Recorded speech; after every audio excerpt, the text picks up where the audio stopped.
more we actually here. But beware for the bitch nigga who lost his mind playing with my motherfucking dream. The creator doesn't like that. And he gave permission to fight that. Report TV, nigga. Couple naughty niggas try to cause a war with my team. We gotta shine bright through this shit, you know what I mean? Lil Henry, you wish you would, you all track little into that dub. Keep smoking your liver, regret them big steps when you banging the wall. Broke with the networks that I built, Zion brought fire in house. Even though flames lay where we eat, real niggas always figure it out. People mad, cause we fuck with the sauce, huh? Go get a divorce, that's firehouse in your rubber report. Them big steps, no need a remorse. Niggas wanna debate, listen dog, get out of my face. I'm the nigga to call when it's talking points. When it's real, you know it's a play. My niggas say, y'all niggas saw don't pull my call when you know it's a nace. Niggas back to bitch niggas who ain't never kept it real anyway. Ever wonder why a man to leave his family? To go crochet, to come back with another chick, to put him on blast at the end of the day. To come back to the people talking family. And it ain't okay. You can act like you represent the people, but you new to the face. There's a work to be done and you know I'm still on my grind. Even though we fucked up, nigga, you know how we climb. It's hard to the top when you realize they can't shine. This the last chance with the truth, you know it's my time. There's a work to be done and you know I'm still on my grind. Even though we fucked up, nigga, you know how we climb. It's hard to the top when you realize they can't shine. This the last chance with the truth, you know it's my time. Timing, it's no hard feelings. Gotta talk to me nice. No alhamdulillah. You know how I'm killing. You can act like the spirit don't live here, but I know you can feel it. Deeply rooted and feel like I'm feeling. I'm here to help nigga more than willing. You said don't talk to you like you Henry. Bitch, I already did it. I know your heart broke, but here's a real quote. Oh, then don't be your worst critic. People talk shit to go bang with giants. Then die to avenge it. Feel like senseless. He lost his hand. Watch me pull down the pillar. We keep it play when I give you the filler. Almighty, I'm here with the healer. Bullshit nigga deal with the dealer. You sweet the axe, but don't got it to killer. Dog, that mean you kill niggas. Y'all motherfuckers ain't noticed that. You swinging that shit and ain't kill a white nigga yet. There's a work to be done and you know I'm still on my grind. Even though we fucked up, nigga, you know how we climb. It's hard to the top when you realize they can't shine. This the last chance with the truth, you know it's my time. There's a work to be done and you know I'm still on my grind. Even though we fucked up, nigga, you know how we climb. It's hard to the top when you realize they can't shine. This the last chance with the truth. You know it's my time. I tell you it's a season to beware. These niggas with their trickery. You got niggas abandoning their family. Then turn around and tell you they running a family show. You got niggas who dealing with anger, talking about peace and love. Fuck wrong with you niggas, man. Stay in your lane when you talking in roper, nigga. I equal the fucking people, nigga. Stop playing. Done with you niggas.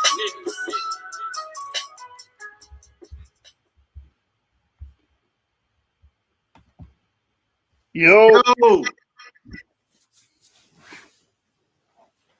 SUC in the building. Shout out LV, Europa TV. You know what I'm saying? One of the hardest out. You feel me? And he repping hard. Source up, source gang. SUC in the building. Y'all know how we do it. Now we rocking, man. CEO, man. Talk to him. Yo, man, look, man. We working over here, man. You know what I'm saying? And we're going to keep working, man, and keep bringing forth this powerful information, man. It is our obligation. You feel me? Right? Shout out to the Gold Coast Gorillas, man. Tanks on the ground. To the law, to the testimony, man. You feel me? We working, son. Facts, Seven gang. Seven gang. Scholastic Bully, you know how we do it, man. And we're going to be reading The Black Jews of Africa. Continue to get the highlights, chapter 6 and 7 today. And after that, we got 8, 9, and 10, and that's it. That's the book. And that'll be archived. And you know, anybody want to bring up the book, just refer them to the source, and we will have a playlist loaded up so they can reference our work and what we did and how we covered the book. You understand? We trying to get to the point on the source where when brothers mention certain books, we say, well, we already covered that whole book in its entirety on the channel. You understand? So that's the level we pushing it, man. So shout out to Right. everybody. We ain't doing no secret. We ain't dealing with no secret research over here, man. What's going on? Right. So yeah, man. First two parts, if you haven't seen that, y'all go check that out. Part 1 and part 2, where we cover the preface, the prologue, introduction, and the first 5 chapters. You understand? And now we're doing 6 and 7, and then I'm trying to shoot for 8, 9, and 10 for the last one, since it's 3 chapters. And that'll be the book, like I said. So powerful information on the Black Jews of Africa, the mythos behind it, and we already read that when Mrs. Bruder uses the term myth, she's not saying pure fiction. You understand? So notate that, and rock with us, because it's gonna be a long one tonight, but we're gonna get through it. And what we're our aim and goal is that you guys will be familiar with the book of each book we do by the end of the highlights. You understand? It will be as if you read it. So, we trying to be the innovator over here. Like, shout out to Smack Beasley now. You know what I'm saying? Shout out Europa, LV in the building. You hear me? Talk to me nice. It's my nigga, man. Hey, without no further ado, man, Jeremiah, if you don't have anything to say to the people, we get right into the meat and potatoes of this, bro. Yeah, man, just to knock out a couple of points, man, that we brought forth, man, from this powerful book. First and foremost, she has drawn a lot of conclusions that the Israelites have been teaching for years, right? She's even gone as far as to reference certain books that are consistent in the Israelite community, validating the Hebrew Israelites methodology, coming to the conclusions and assertions that we make. You understand? So this is what it's about at the end of the day. Like, this is a PhD who studies under another PhD who's validating our claims, right? And letting the world know that these things that are being uttered by, as shout out to Black Jesus Minister, by these convict Israelites, right? These things that we're saying, even though I ain't never been to prison, let me make that clear. And a damn thing convict about me. Make that clear. Okay. But this is what the naysayers say, right? These crazy, outlandish, loud, boisterous Negroes on the street holding Bibles have certain methodologies that are being reiterated by PhDs. Now, I want y'all to take that in for a minute. Same sources, because when we bring sources to these brothers, they try to discredit the sources. Oh, well, Flavius Josephus is a liar. He's a Roman. You understand? But yet this woman, Edith Bruder, is quoting from Josephus. You understand? Right. He's quoting from the Apocrypha. And a multitude of other sources that are consistent in the community, man. So I just wanted to make that clear. She made it clear in this book, because I was told by a brother who will remain nameless. He showed us this book and said the Black Jews of Africa kills the notion, because the people that is being referred to in this book are converts. And you are disproven in the first 2 chapters.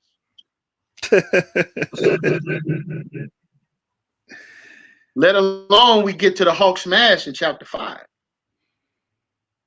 Right? So I want you all to, if you're not caught up with the series, listen. This series is vital to add to your catalog concerning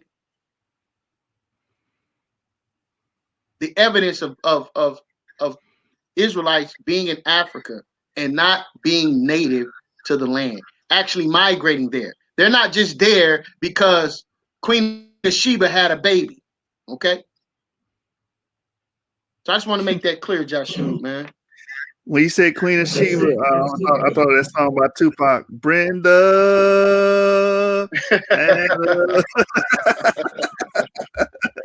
Right. Oh man. All right, man. Yeah, man, excellent way to start the show. We getting right into it. Chapter 6, Encountering and Reinventing the Africans and Jews in the Colonial Era. So let's get it, man. We read over here, man. We read. Butterfly in the Sky. I can go twice as high. Take a look. It's in a book. Reading Rainbow. Let's get it. Facts. All right. First slide, Africans as Caucasoids. And she's going in on the hypothesis. Page 51. The Hamitic hypothesis, born in post-medieval Europe, is part of the African Genesis. It prevailed for many years and conditioned how reality was broken down by the various European players involved in Africa. In particular, it would put Africans' genealogy to the test. A brief overview of the Hamitic hypothesis shows the importance of its influence for both Europeans and Africans themselves. So what these dudes were doing, these medieval Christians were doing, was basing everything off of craniology and the shape of skulls, right? That's what craniology is, the study of the craniums, the shape of skulls, and say, well, these people had shapes of skulls that are Caucasoid, therefore they're Hamites, because what they were teaching is the Hamites are the civilized Africans, and the Negroes are the beasts of the field, or the others are the cursed of Canaan. These are the things that were being taught by these people that were believing in medieval Christianity. And that's where you get the racial theory comes from. All black people being inferior, that comes from these people pushing medieval Christianity. You understand? So she covers this in great detail. We can just give you the highlights. If you actually purchase the book, you can see all of her references and what she points out on this. But it's very key to understand all you people that's going around saying, I'm black and I'm proud to be African and I'm proud of this classification system. Just understand that it comes from a purely white supremacist standpoint. A purely white supremacist standpoint. And that's what the Hamitic hypothesis entails. And they always try to throw that on us, Jeremiah. Oh, y'all Right. follow the Hamitic hypothesis. No, we follow the Shemitic hypothesis. Right. We telling you that those people that was called inferior were superior. That those people that have been downtrodden in the Americas and in Africa are actually one of the greatest people alive to ever exist. That's what we're telling you. We're telling you that these people brought in agriculture, civilization, languages. You understand? Leaning on the PhD Munteza Ibrahim, he says the people responsible for the Afro-Asiatic language, Proto-Afro-Asiatic, which sprouted and created all languages, written languages, right? Were our ancestors. They had E markers. So we're giving glory to our ancestors. The Hamitic hypothesis was making our ancestors look like dirt, man. So when you guys try to push that all Africans are the same, that Africans ain't never been changed, they've been there the whole time for 10,000 years, you're pushing the Hamitic hypothesis. Because you're saying the same thing. Oh, well, we were primitive until somebody else came. But we are the people that came into Africa, civilized it, and brought forth culture, and brought forth language, and brought forth technology, man. Again, we validated that point when we went to Josephus, a historian that's referenced in this book, by the way, that tells you and I that a Shemitic person by the name of Abraham came into Africa and taught these people mathematics, and a multitude of other things, right? So go back to part 1. You will see we brought that source out. And we're going to continue to adding on as we do our review of this book, right? This part 3, right, Joshua? Part 3. Let's go. All right, the next slide. She goes in. Oh, yeah, real quick, man, because you just made a statement about E-marker. Shout out to James Cassell, man, right? Shout out to the source board, man. We are the board, and you will be assimilated. Understand that, okay? Facts. Shout out to James Cassell, man. Done a powerful presentation last night. Again, the source we working, man. Right? Done a powerful presentation on Japhet, right? Showing you how a lot of these DNA strands break off, showing you the parentage of these DNA strands. Brother did a powerful job last night, man. Yeah, Part 2 of that is on the way. Yeah.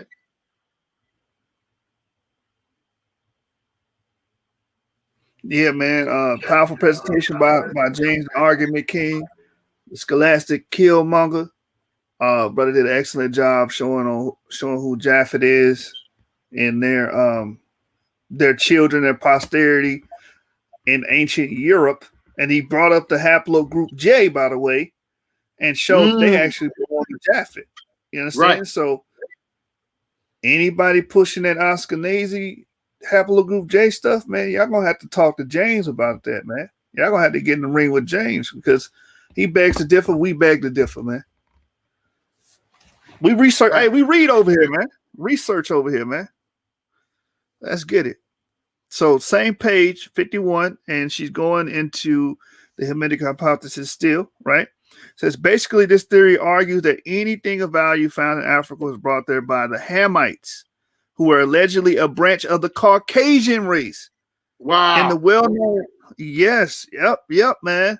So hold up, man. We not how they make that? Yeah, man. Explain that, man. Damn. Exactly. We don't teach this. We don't teach that the Hamites came into Africa and brought in all of the advanced technology. We teach that the Shemites did that. You know what I'm saying? And secondly, they were going off what they call the Caucasian race again. They're going off the skull. That's what they was going off of. Like if you look at Ethiopian, well, they look like a European. They look like a dark colored European because of their skull shape. But here's the problem: phenotype don't tell you who you are, and your skulls don't is part of your phenotype as well. They don't show you who you are. We've adopted a corrupted system of identification, man. Our ancestors were doing it right, based off tribes, based off who your father is. That's genetically sound. Do you understand? But these medieval Christians came in and they chopped and screwed the game, Jeremiah. Yeah, you know what? That kills you black only Negro lights out there, man. That totally destroys you. Because again, you know, I always say it, Joshua, new genetic material being added into the gene pool does not alter the Y chromosome. Right. That's a fact. That's a fact. So that the children can look completely different, man. They can look like Charleston Heston or Ethan Hawke. But that Y chromosome could still be EM2, E1B1A.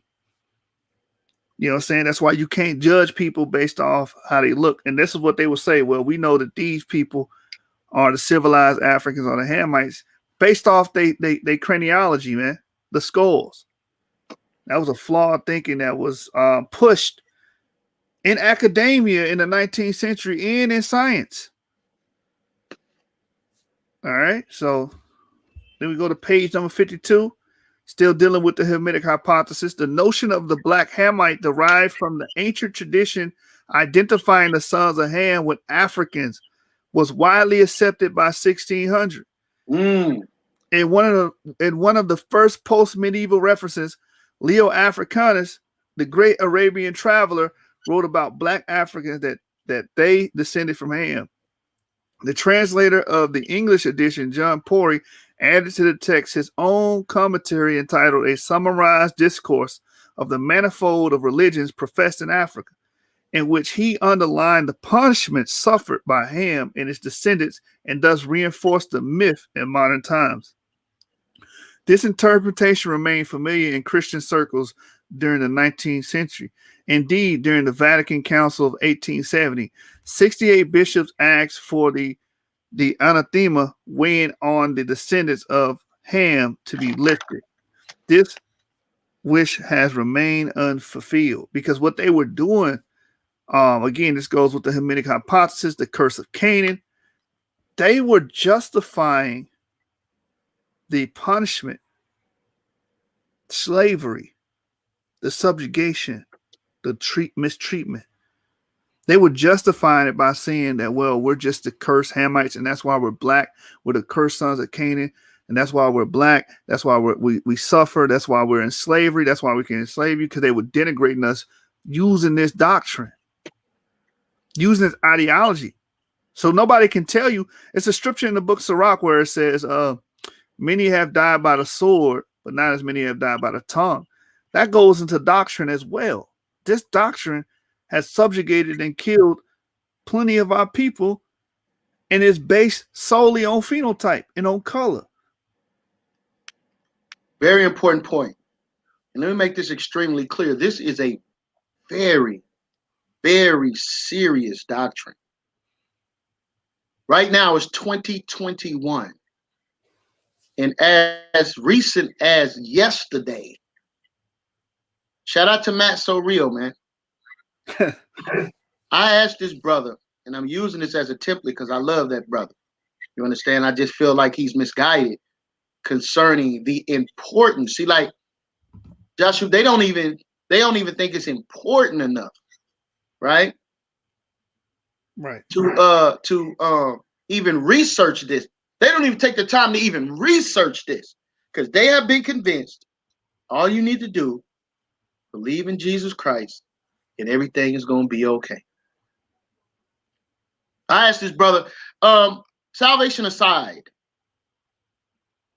can you show me in the Bible, what does the Bible have to say about the people that I descend from? And the brother told me, any place that you see it speaking about Ham or Egyptians, that's talking about us. This is the doctrine that was taught in the 1600s. Facts. Right now, if we didn't have so much concerns about being damn flagged about sharing videos on here, I would share this video with you all right now. There's a pastor in New York City by the name of Pastor Manning.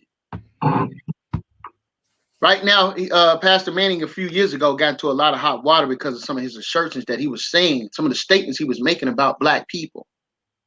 He said he's a proud Hamite, and we should love our Hamitic culture. And he also said that the white man civilized us.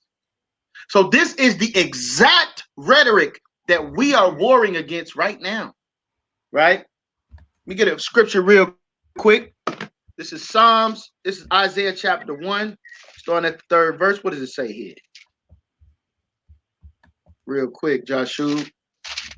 You know me, man. I be pulling them scripts. Brother told me, but you got a script for everything, brother. Like, man, look, I just be feeling like it validates the Bible when we can actually see these things manifest, right? This is Isaiah chapter 1.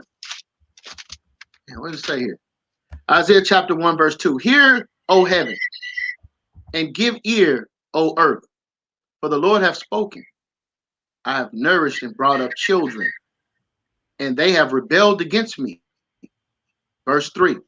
The ox knoweth his owner, and the ass his master's crib. Let me make this clear, family. The ox and the ass are the two of the dumbest animals on land. Okay? So it says that the ox knoweth his owner, and the ass his master's crib. But Israel doeth not know, my people doeth not consider. They don't even consider.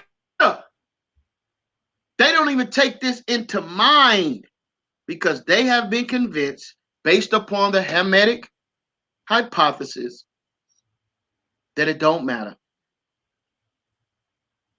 I yield. Right. LV wanted to do the podcast. I let him in. Okay, come. Yo, LV, talk to me nice. Man, these niggas better talk to me extra nice, man. I'm feeling different today. Big body shit, man. Source up or shut up, nigga. Stick ups only. Talk to me fucking nice. What's good with y'all brothers, man? Yo, man, we bringing the work to the people, man. Man, let me tell you something, man. I hear these little whispers. I hear these little chatters in the back acting like the source not stand up. You niggas better stay in your fucking place, man. For real. LV, please, let's keep it clean, man. This program. I'm sorry, bro. My fault. Yeah, no sweat. Big homie, I apologize, but I'm really feeling some type of way because I feel like people have been coming at the credibility, and I'm not appreciative of that because, like, I see black brothers who are striving to bring a criteria for information.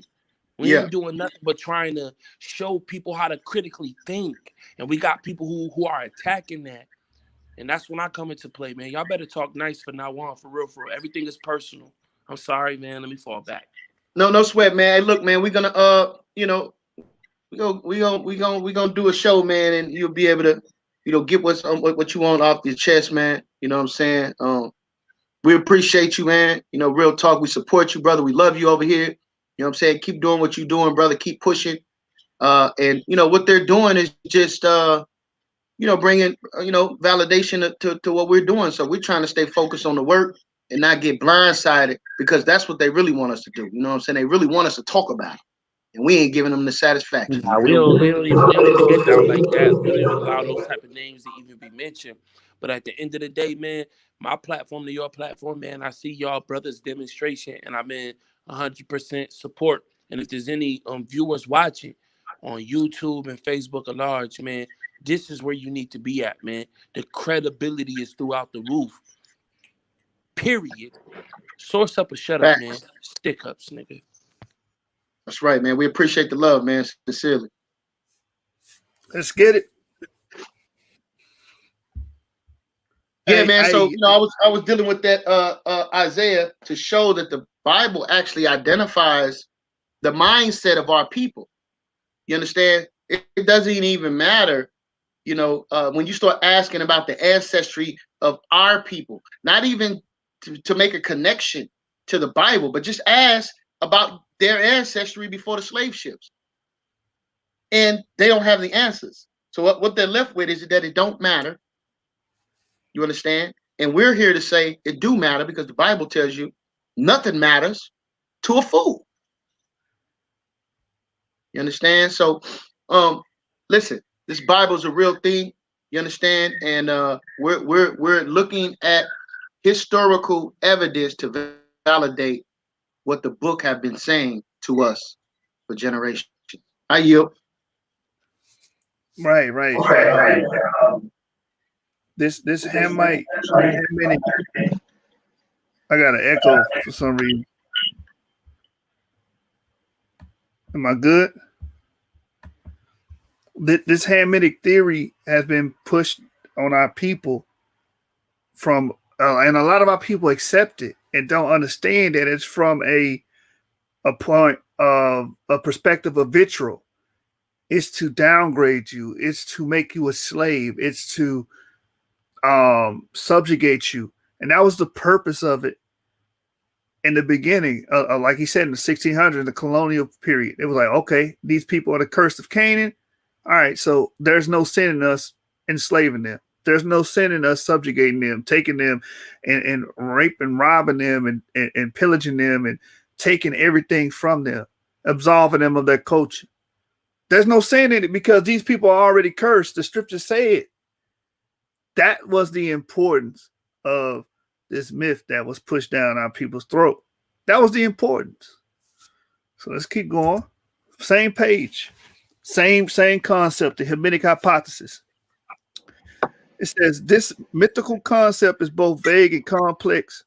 An analysis of the epistemological shift from the early Hamitic theory, whereby Hamites were allegedly blacks, to later notion of a Hamitic race shows how the myth's survival can be attributed to the ideological usefulness, to which its ambiguity actually contributed. As Francois Xavier Fauvel stressed, Ham is black when ideology demands the tangible mark of a curse that dooms him to slavery. Ham is white when the ideology impresses the idea that one which is white is civilized. So again, for anybody that's saying that the Israelites is teaching the Hamitic hypothesis, they don't know what they're talking about, because we're not teaching that our people were white and therefore civilized. We're not teaching that. And we're not teaching that Canaan, the curse of Canaan, was blackness on his skin, and that's why he deserved to be a slave, because he was black, because God cursed him to be black. We're not teaching that. But this is what these Europeans was teaching and pushing. And this evolved into the modern racial theory. And this is why they just call you black or call you African. It goes back to this thinking. So it says, which white is civilized, black thus means not civilized. We're telling you that these black Shemites were one of the greatest people who ever lived. So how the hell are we teaching the Hamitic hypothesis? If anything, Garfield Reed is teaching the Hamitic hypothesis, because he told us black people were stuck in Africa for 10,000 years, running around butt-ass naked, you know what I'm saying, eating scrubs off the ground, man, being primitive, and not being introduced to technology into slavery. Who are we talking about, Jeremiah, who said, thank God for slavery because we were saved from Africa? Who are we talking about? I forgot. We was in the back chat. The brain surgeon? Yeah, Ben Carson. Yeah. You had brought it up. Ben Carson, thank God for slavery, because if it wasn't for slavery, we would still be in Africa. Negro, we was in Africa ruling. We ran Africa. What are you talking about? Look up the history on the Great Zimbabwe. Look at the kingdoms of the Yoruba. The kingdoms of Gayo, the city of Gayo, Timbuktu. What the hell wrong with brothers, man? Yeah, man. I mean, listen, Timbuktu was the hub of education in the ancient world at that time. Right? You find sources there, Hebrew writing there, right? Certain so-called Jewish practices. You understand? And I use that term Jewish very loosely. You understand? Because you see the Hebrew Israelites' cultural expression being practiced in those regions. Right. You got the Bantu expansion where you see agriculture, civilization, and these Bantu Africans having trade. And they were very rich. They were very rich. And they spread through Africa in a time unprecedented by any other culture, how fast they spread and dominated. So you say, I'm happy for slavery, it's because you don't know your history. Facts. And that's what and that's exactly what Edith Bruder puts in his book right here. It said, Hams is red when red evokes the first ages. Black then means without a past. So when you go around saying, well, you know what, I'm just black. That's all I am. I'm black. That's all that matters. I'm black. They got you where they need you. Bro, I was on that other brother's program, and they was asking me, why you got a problem with people calling you Black Hebrew Israelites? Because it's got a negative stereotype that is attached to it. You understand? Well, why do you have a problem with the word black? I said, first of all, brother, what does the word black mean? Where's the land of black? Where's the ancestors of black? Right? What is the cultural practices of black? Right? Oh, brother, you know what I mean. No, I have no idea what you mean. Right. Yeah, man. So, I mean, again, we're working diligently to uncover the historical evidence of our ancestry prior to the slave ship. That's why this show is so important, family. So important. All right, Right. So again, he states that black means without a past. That's what it meant to them. So if they designated you as black, that means you don't got no damn history. And since you ain't got no damn history, we might as well put your behind in slavery because we're not doing nothing wrong. You don't got no history. You're savages. You're primitive. Get on these boats. Might as well work on my farm. Might as well make me rich and fat. You don't serve no purpose to the universe. That's how they were looking at us. And this is what was being taught and spread. And then this is why people have such an anger towards religion. It's not religion. It's not the Bible itself teaching this. This is the medieval Christians teaching this. This is some type of twisted ideology that they made up and enforced. Because again, like we brought up in the last one, Edith Bruder brought it up. The only skin color curse in the Bible is leprosy. Gehazi was cursed with leprosy. He was white as snow. Miriam was cursed with leprosy. She was white as snow. That's the only skin color curse we find in the Bible. Nothing about being turned to black at all. So I'm going to read on. That the name of Ham is used for the black or the white individual in any case highlights the opposition between the two. An opposition that would be played out not only in the anthropological field, but also in the religious, linguistic, social, political, and economic arenas. This is how many fields that this has affected. The anthropological, that's the study of people's history. Religious, that's dealing with your churches, that's dealing with Christianity. Islam.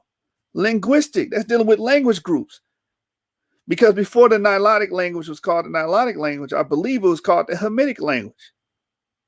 Social, that's dealing with your day-to-day life, man. And political and economic arenas. This is how huge this teaching was. And how broad of a scope that it affected. Let's keep going. Bring it on. Negroid Egyptians, page number 52 and 53. Napoleon's invasion of Egypt in 1798 prompted a new European interest in Egyptians and provided food for the Hamitic myth. It was a very mixed population as it is today, with a significant variations in physiognomy and physical types ranging from dark to black. French scientists concluded Egyptians were Negroid. When he concluded, and when these French scientists concluded that the Egyptians were Negroid, they got so much pushback on it, and the book covers it because they're like, there's no way these black people created civilization and had these monoliths and built pyramids and had these fanciful and great structures. You understand? That was the thinking. Why? Because wait a minute, black means not to have a past. Ham means to be, Ham's son was cursed. It means to be cursed, denigrated. So they had to rethink their models. And that's why they started saying, well, the white Hamites are the ones with white history, are the civilized, and the black ones are the ones with no past, the ones that are denigrated, and those are bound to slavery. Yeah, man, listen, this is the exact thing that brother, shout out to Pastor Manny. Okay? This is exactly what he said. He says, black has never built anything. Black people have never made any major contribution to human society. I know you want to talk about Egypt, but you can't talk about Egypt because that's not black. See? Damn, this is sad, bro. And all praises be to the Most High God of Abraham, Isaac, and Jacob, man, that we're able to see the origins of these stereotypes, and that's what they are. Right. And many of our people, we eat up modern racial theories. We go by the race theories. I'm black and that's all I am. When you do that, you're admitting that you don't have a past. You're admitting that you don't have a history.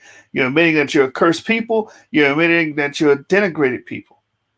Because that was the whole point. That was the point behind it. It was a mechanism to strip you of your culture. All right. So this page number 53. It says, if the African descended from Ham and Ham were cursed, how could he create a great civilization? The Right. paradox, see, he's going into it. The paradox of a Negroid people at the origin of the earliest civilization presented a challenge to the doctrine circulating in the West.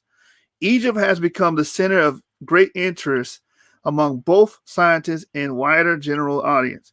A number of works that were published about Egypt and the Egyptians soon after the expedition of Egypt tried, therefore, to demonstrate that the Egyptians were not black. So once they found out that Egypt was civilized and they had all these great monoliths and pyramids and sciences and so on and so forth, and they had a written language, the hieroglyphics, the metal netta, they was like, wait a minute, whoa. We've been teaching that black people don't have a history. They're uncivilized. They can't do none of this. So they can't be black. That was their whole methodology. Yeah, that's funny.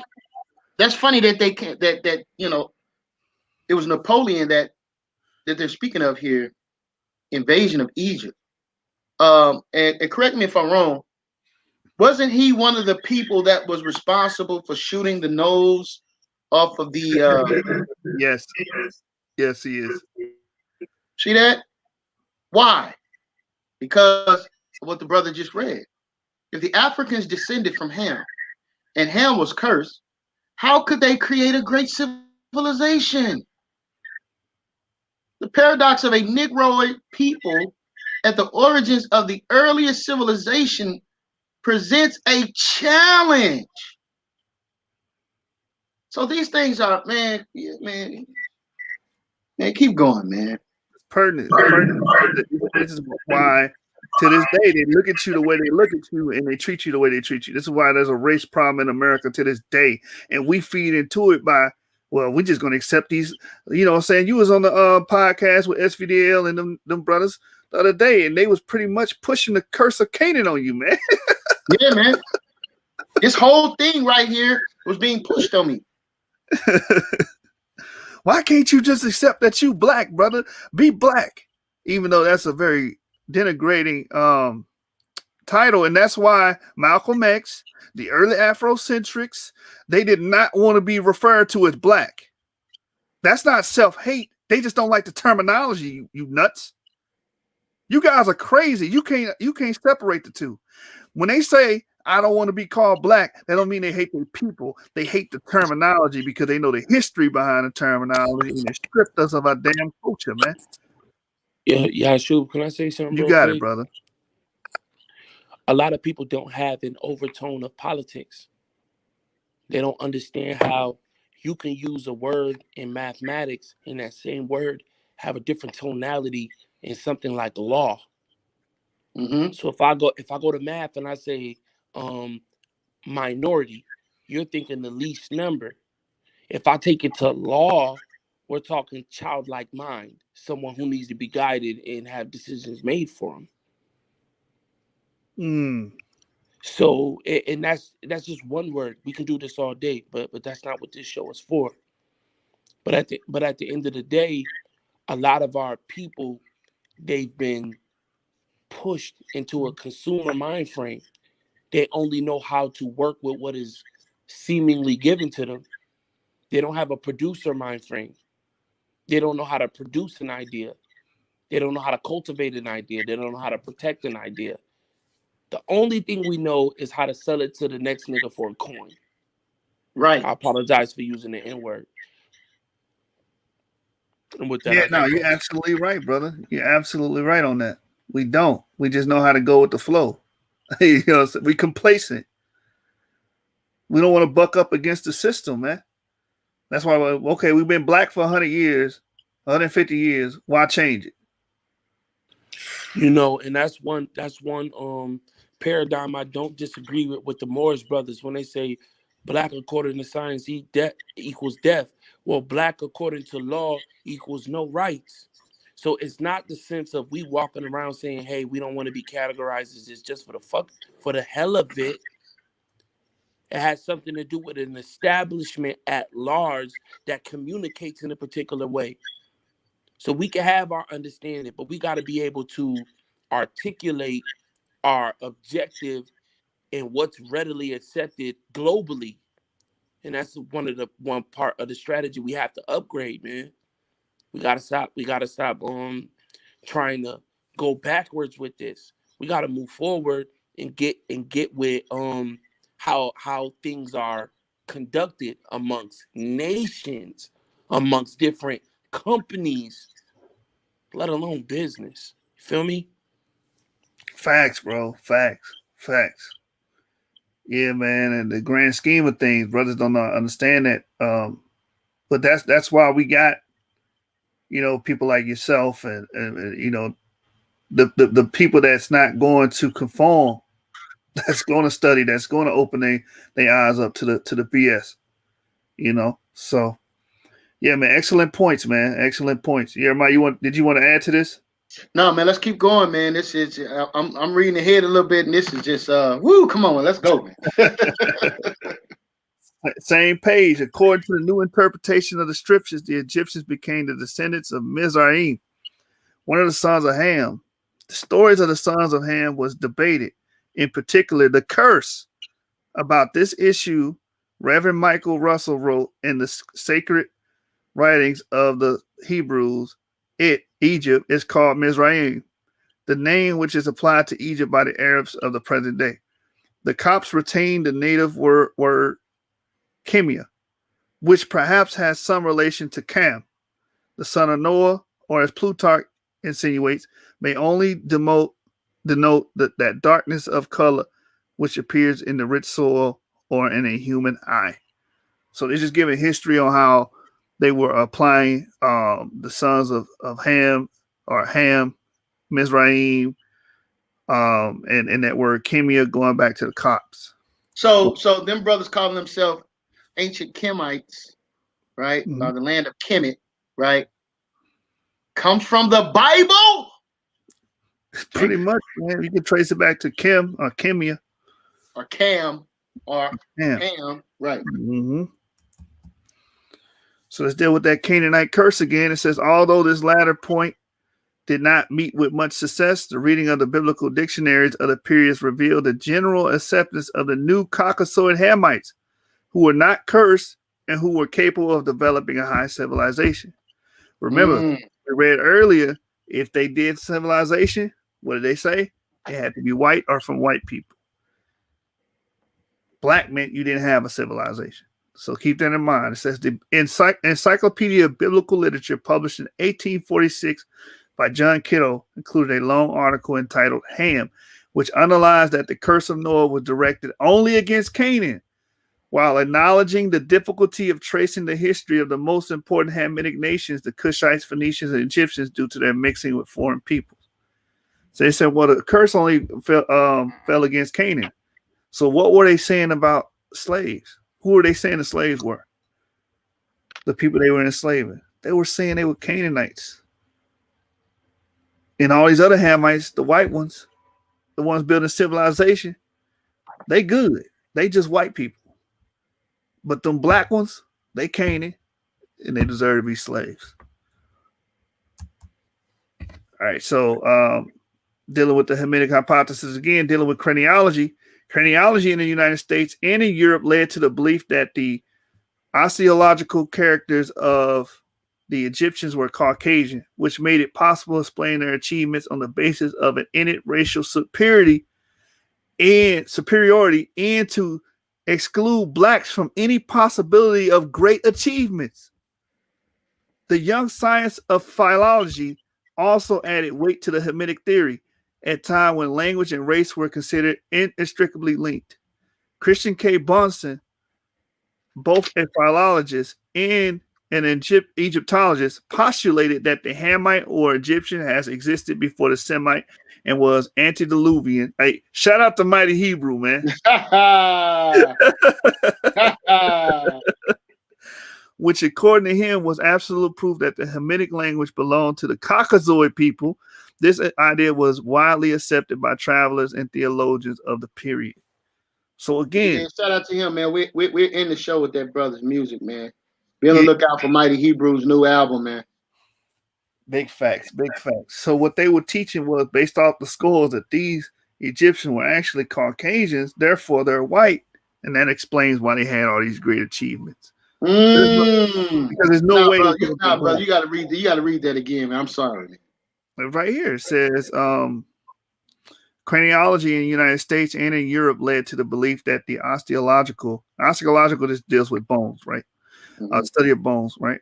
Characteristics of the Egyptians were Caucasian, which made it possible to explain their achievements on the basis of an innate racial superiority and to exclude blacks from any possibility of great achievements. It's right there. So it was like, okay, these people couldn't be black because they had civilization. And we did their craniology on their mommies and we showed that they're Caucasian. So boom, that explains it. These were white people. They're superior to blacks in every way. And you black people couldn't do none of this stuff we see in Egypt. Yeah, man, let me make this clear too, man. This word Caucasian, the word white, black, these are masking terms, right, family? Masking terms to separate people from actual genealogy, right? So that this allows them to compile groups of people together that have no genetic link. I want to make that clear. They can compile groups of people together based upon certain similarities in cranial structures and phenotypes without having a direct genetic link. Right.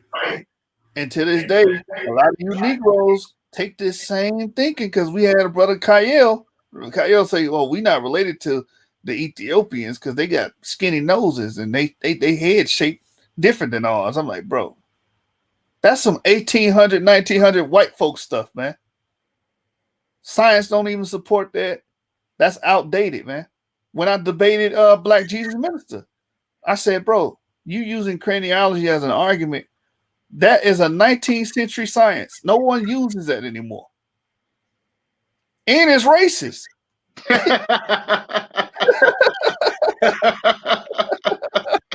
Right. You using scientific racism in a debate, bro. Stop. We just read it. They was using this to discredit black people. Saying there's no way black people could have created Egypt, man. All right. So racial overtones. This is page number 54. Says by the end of the 19th century, colonialism and modern racism has modeled European attitudes toward Africa and Africans. Joseph de Gobineau gave the clearest expression of an ancient penetration of the African continent by primary branch of the white race. This primordial descent of the superior race described in epic terms would have taken place around 5000 BC. So they were going around teaching that, okay, white people had to penetrate Africa, and that explains the traces of civilization that we find, right, in Africa. That's what was being taught. Same page. As a consequence, the ethnocentrism of travelers and colonists in the 19th century increased the standing of those who resembled them the most. These were declared to be Hamites or of Hamitic descent, endowed with higher ability and even exerted a positive influence on African groups. John Hanning Speke, the English traveler who discovered the source of the Nile, originated the Hamitic theory in its modern form. When the kingdoms of Buganda was discovered with its complex political organization, he designated the Galahamites as the first bearers of culture in Africa, thanks to the intellectual superiority of all Caucasoids, while simultaneously putting forward that they could achieve real development only with the help of the white race. So again, this is white or Caucasoid supremacy that they was pushing. What's this guy's name again? John Hanning. See, we gotta look at this, man.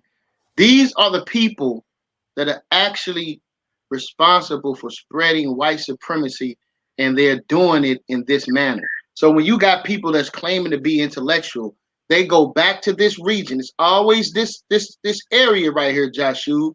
Anywhere from the late 1700s to the 1800s is the window where all of this started spilling out into the community. And that's the area that they go to receive their indoctrination of white supremacy. Right. And a lot of modern are falling under this as well because, like you said, you talked to Matt Salah and he told you if you want to learn about your history, go look at the Hamites. Well, you're dealing with white supremacy there because you automatically assume that you have that position, and that position was placed upon you based on this teaching here that the sons of Canaan were cursed with blackness and they were cursed to be slaves. That's where that comes from. Because before the Europeanization of the Bible, they were teaching that Shem was black and pleasant. That's what was being taught. Hold on real quick, man. Hold on, man. Let me bring it out, man. Bring it out, bro. You know what I'm saying? Let me go so again, yeah, Salaki, go ahead, bro. No, go ahead while I grab it. Yeah, man. All I'm saying is that we have to take these things into consideration. When we ask, brothers and sisters, when you're placed in these positions and you asking critical questions, you have to figure out when you're dealing with someone that's against the research of ancestry, you have to ask yourself why.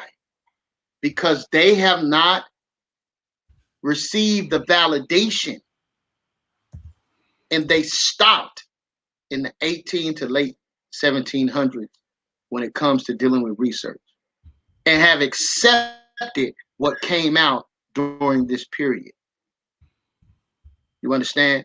So again, we're uncovering the dirty secret of white supremacy. And you now will be able to identify those that are subject, right? And those that have submitted themselves to white supremacy. They have simply accepted what was told to them and haven't done any further research. And when you bring new evidence to them, their response is, doesn't matter.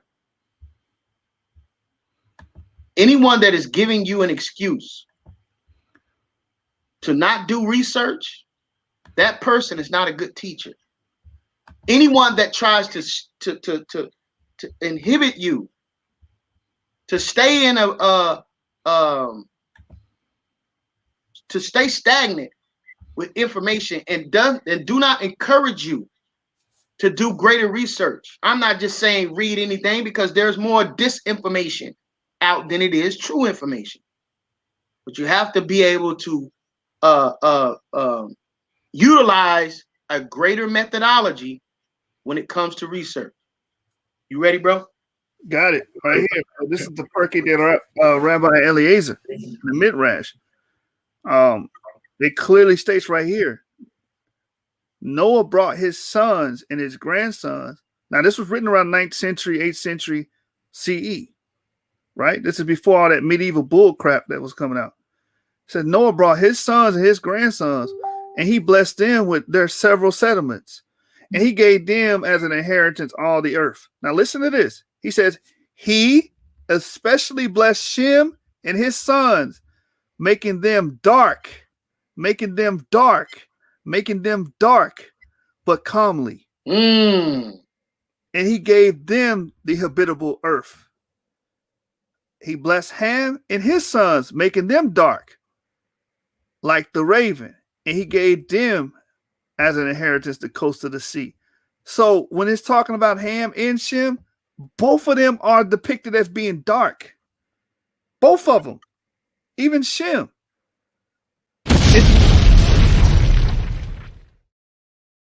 Get later on, and like Jonathan Scorch's work on the black Jews and blacks in the early modern world, he explains this, that there was a Europeanization of these words and of the traditions. And then they start saying, well, no, Canaan's black and this is a curse and all this other BS and this madness. That was not originally taught. Another source is Al-Tabari. Al-Tabari says Shem was black. And we can go on and on. All right. So let's get back to the presentation. I just wanted to make that known. And that was being taught within the earth. You know what I'm saying? Because what happens is the Bible gets a bad rap, right? Oh well, the Bible teaches this. No, the Bible didn't teach this. This is what was being taught in the medieval Christendom. They was pushing white supremacy. Yeah, man. I was literally told this 2 days ago that the Bible teaches white supremacy. I said, can you show me what scripture that is, brother? Well, what you got to do? You mean to tell me that the Roman Catholics? I asked you for a Bible scripture. What's wrong with these Negroes, man? Man. Well, brother, you tell me that the Christians, give me the chapter and verse, brother. That's it. That's all you got to do. And that was covered by the PhD, Edith Bruder. She said that early Christianity had no racial overtones at all. There was no racist themes in it at all. As far as, oh, you black, so you since you're black, you need to be a slave. There's nowhere in there. Yeah, man, you have to understand these people were again around that window. They were attempting to make themselves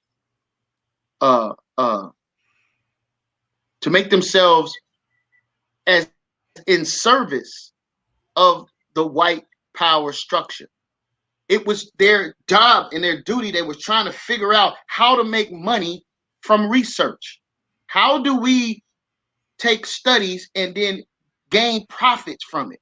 So what they would do is they would go on certain voyages and they would come back from the voyage and spin a narrative with white supremacy overtones.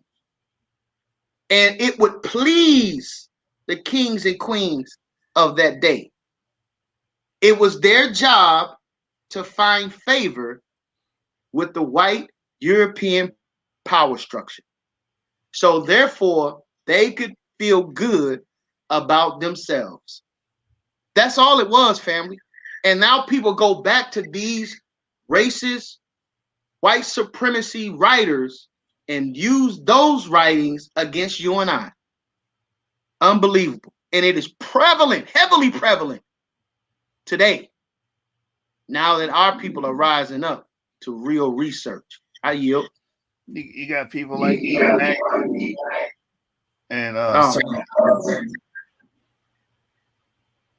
certain Latinos. I got an echo bad. I got a real bad echo. Certain Latinos are going around teaching this curse of Canaan madness too. You understand? Y'all going back to these medieval teachings. This wasn't in the Bible. You can't show me this in the Bible. You can't show that this was being taught in the Bible. Show me the Qumran cave scroll, right? With this in it. You're not gonna find it. This was made up because it had a political agenda of debasing black people. That's it. That's the origin of it. It says the existence of differentiated social categories, contrasting activities, and relatively diverse physical types in the kingdom located between Lakes Victoria, Albert, and Tanganyika facilitated the extension of the hypothesis of a foreign infiltration. These ideas appear at the same time in Europe. For instance, the French traveler Pierre Trémaux, whose work was awarded a prize by the Institut de France, explained that successful white waves were blackened by the climate.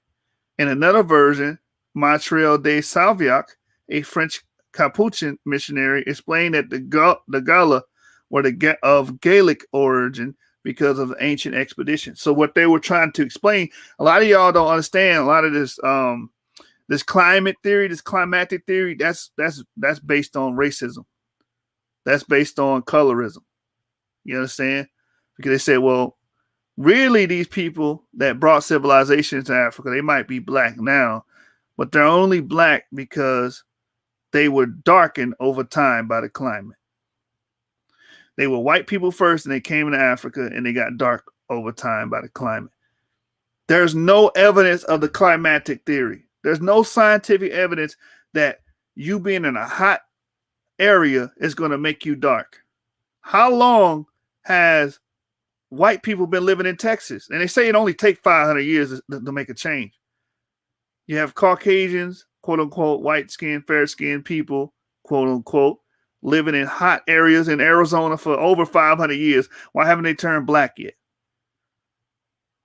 So these are some of the things that they were teaching that has yet to be substantiated with modern science. Let's keep going. So let's deal with more of these claims about white races infiltrating Africa.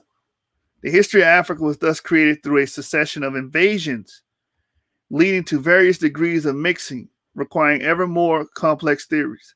For instance, Antoine de Préville explained in 1894 that a variety of white race lived among the Africans and that this group could even be represented by colored nations. Because remember, they believed that white people in a different climate would turn dark just as the Africans, right? In 1902, during the 8th International Congress of Geography in Washington, a certain Romanet du Kailaud claimed in his lecture that the legendary founder of the kingdom of Buganda, Kintu, was a descendant of a group of Christians from Nubia who had been baptized by St. Matthew, and that in 1307, these proto-Christians from Uganda had even sent an envoy to Beijing to ask for missionaries. So these are the things they're explaining. Why did they say this? Because they're trying to explain civilization in Africa. Anything that was civilized, that had a high standard of living, they would say white people did it. And so, well, they don't look white. Oh, well, they got dark over time. This is how they were explaining this back then. Because again, remember, black people can't create nothing. They have no past and they're bound for slavery. They're degenerate. This is what the thinking of medieval Christendom, and it's spilled all the way over to modern times. All right, page 55. Any cultural progress was thus linked to an invasion. The Nubia population, wrote by Levere in 1892, written by Asian and Libyan blood, was the awakened by contact with superior races. The stereotype of the Asian myth, dear de Gobineau, would lead positivist authors who continue to use the terms Hamites or Camite to develop a theory about Asian invasions. Joseph Halevi, a French anthropologist, uses craniology and linguistics as a starting point, invoked on article by Fulgence Fresnel about Southern Arabian language to conclude that the settlement of the Kemites in Asia dates back much further than the settlements of African soil. Now, to this Josh, point, you seeing this consistent theme, right? 1892. Yep. Right. And here's the thing about this. We do teach that an Asian migration came into Africa, that we believe that would be the Israelites. The difference is we're not teaching that the reason why they were able to bring in civilization and technology is because they was white. That's silly. That's silly as hell. We don't teach no white supremacy. Facts. We teach the history of our people. And the history of our people just so happens to involve migration. Do you understand? Check out my presentation on the Bantu expansion and you can learn more about that. Page number 55 continued. This process presented a double advantage for colonial goals. It kept Africans in a position of inferiority while promoting the idea that civilization could be achieved only by the white race. So Jeremiah, when did we ever teach that? When did the Israelites ever teach that civilization could only be achieved by the white race? Never. Exactly. So why are these brothers trying to throw this on us? If anything, y'all teach this. Y'all the ones believe y'all was trapped in Africa for 10,000 years. Right. Dang. Didn't do no trade, no technology, no nothing. You were just stuck there. No travel, no, not seafaring at all, but they living on the coastal regions. I mean, damn. And dung hut. Eating like Timon and Pumbaa was eating, man. A bunch of grubs, caterpillars, and bugs and stuff, man. Right. Oh, bro. Yeah, that's what y'all teaching, man. It says the racial classification of Hamites included a wide variety of types, from the fair-skinned, blue-eyed, blonde Berber to the black Ethiopian. I wish to speak about populations known by the old word Hamitic, especially because of their linguistic characteristics. which contribute to their classification and regrouping them together as a single race. So as we can see, this was all problematic thinking because it was based on white supremacy. That's the whole point. Right. Because they believed, again, that black people had no history. They were bound for slavery, and they could not create civilization. Therefore, white people had to do it. Page number 56. The Hamites discovered in sub-Saharan Africa were described as pastors, which blacks allegedly being farmers. A large majority of anthropologists supported the Hamitic myth. Each trace of sign of what was called civilized in Africa was attributed to foreign origins, primarily Hamitic. All right. Page number 57. So this is when the Hamitic myth began to wane. Eventually, the ideology carried by the Hamitic myth lost ground after World War II, even though its influence persisted in later works. Even Basil Davidson, a pro-African anti-racist author, advanced in his book Old Africa Rediscovered in 1959 a version of the Hamitic hypothesis by identifying a racial African group called Hamites, while simultaneously fighting against the racist assumptions made by the myth. As African nations gained their independence, some scholars began to cast doubt on the Hamitic hypothesis as they rejected colonial ties and discovered the indigenous achievements of the past. The Hamitic myth, however, had instilled the mixing of the black by the white at the same time as the concept of a white with a black skin, and authorized the detection of invasions, which according to Chrétien, oh my bad. Hey, Joshua, I ain't gonna hold you up, man. You know, it might be a couple of whites with black skin running around here in this conscious community right now.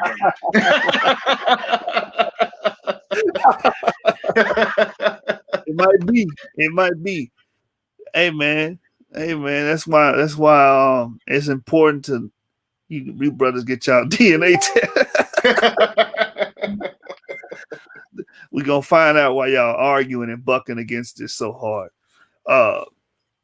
But yeah, man, it says Chrétien became the mannerism of African ethnology, and the African ethnology of the beginning of the 20th century. Such concepts led to the idea that the continent was inhabited by two groups, the Caucasoids and the Negroids, as well as a mixture of the two.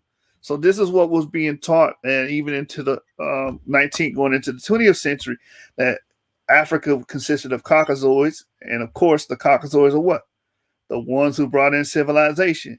The Negroes are what? You know, shout out to Black Jesus Minister again. Caucasoid, Negroid, and Mongoloid. These are code words, right? Code words to place peoples in groups that they can manipulate their heritage based upon the code word instead of connecting these people to their ancestry. This is all done purposely for deception. Right.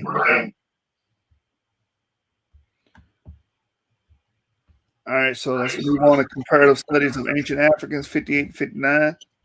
These European observers clearly based their reactions on the Christian model of religion that was the most accessible to them, and which provided a radical orientation for their interpretation of native customs.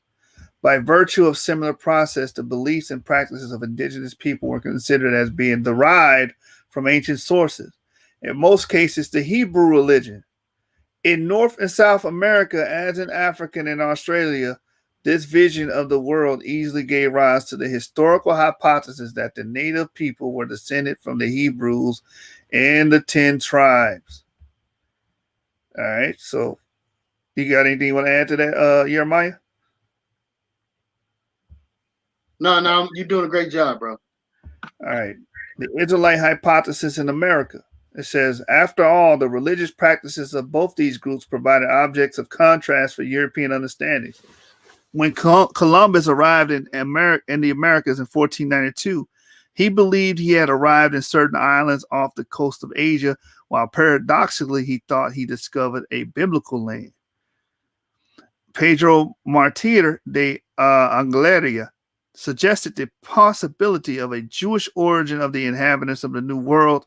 Solomon's sailors could have left behind the ancestors of the Indians.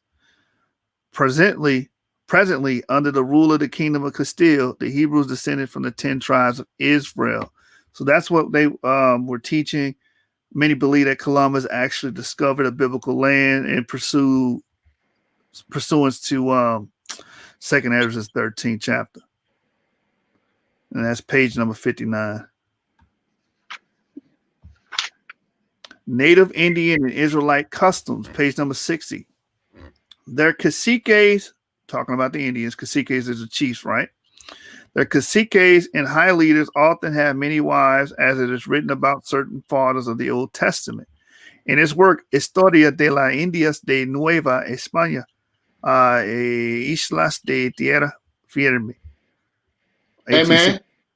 Huh? You got the Holy Spirit on you, brother? You in here speaking in tongues, brother? What's going on? No, I'm not too unfamiliar with Spanish. That's right. But he said, which saw in the destiny of the New World populations the accomplishments of all biblical curses. So I find it interesting because I remember arguing with Negro onlyists. You know what I'm saying? It was like, well, the Native Indians don't fit the curses. I remember that would be like a huge argument and fight on Facebook, Google Hangout.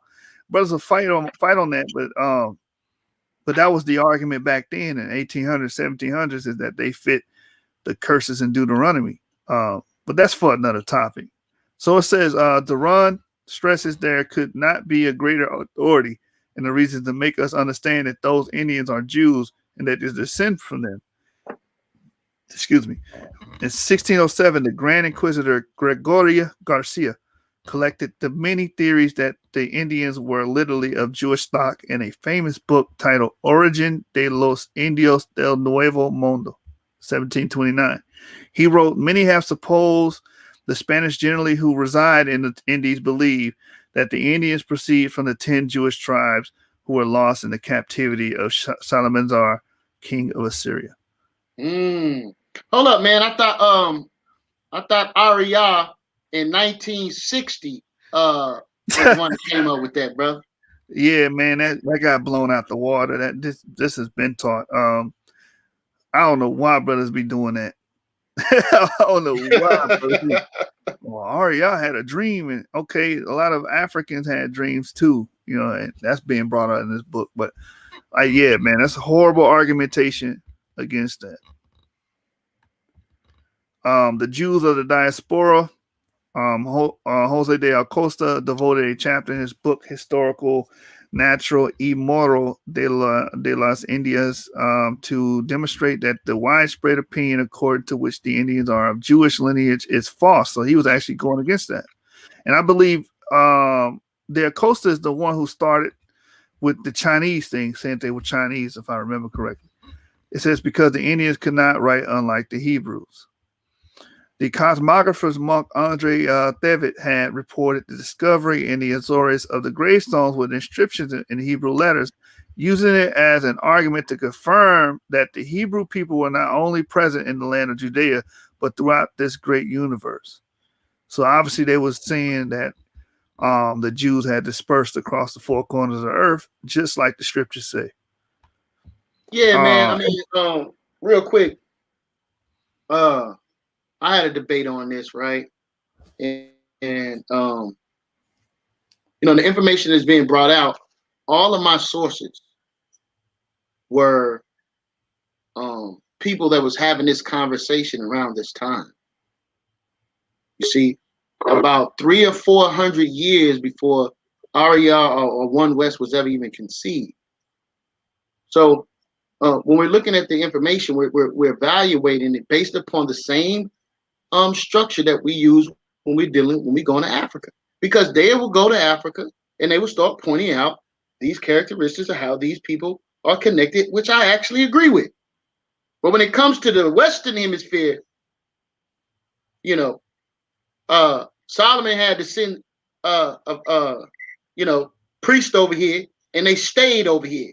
Matter of fact, a brother told me Solomon sent a priest over here. He stayed for 2 years and then went back, and now the whole East Coast has been converted into Judaism, brother. I say, yo, man, that is ridiculous and absurd, man. Oh man, what'd you say? You Negroes is something else. Oh man, what will they think of next, man? Man. Yeah, man, that's hilarious. But the next slide is ancient Judaism compared to native Indian practices.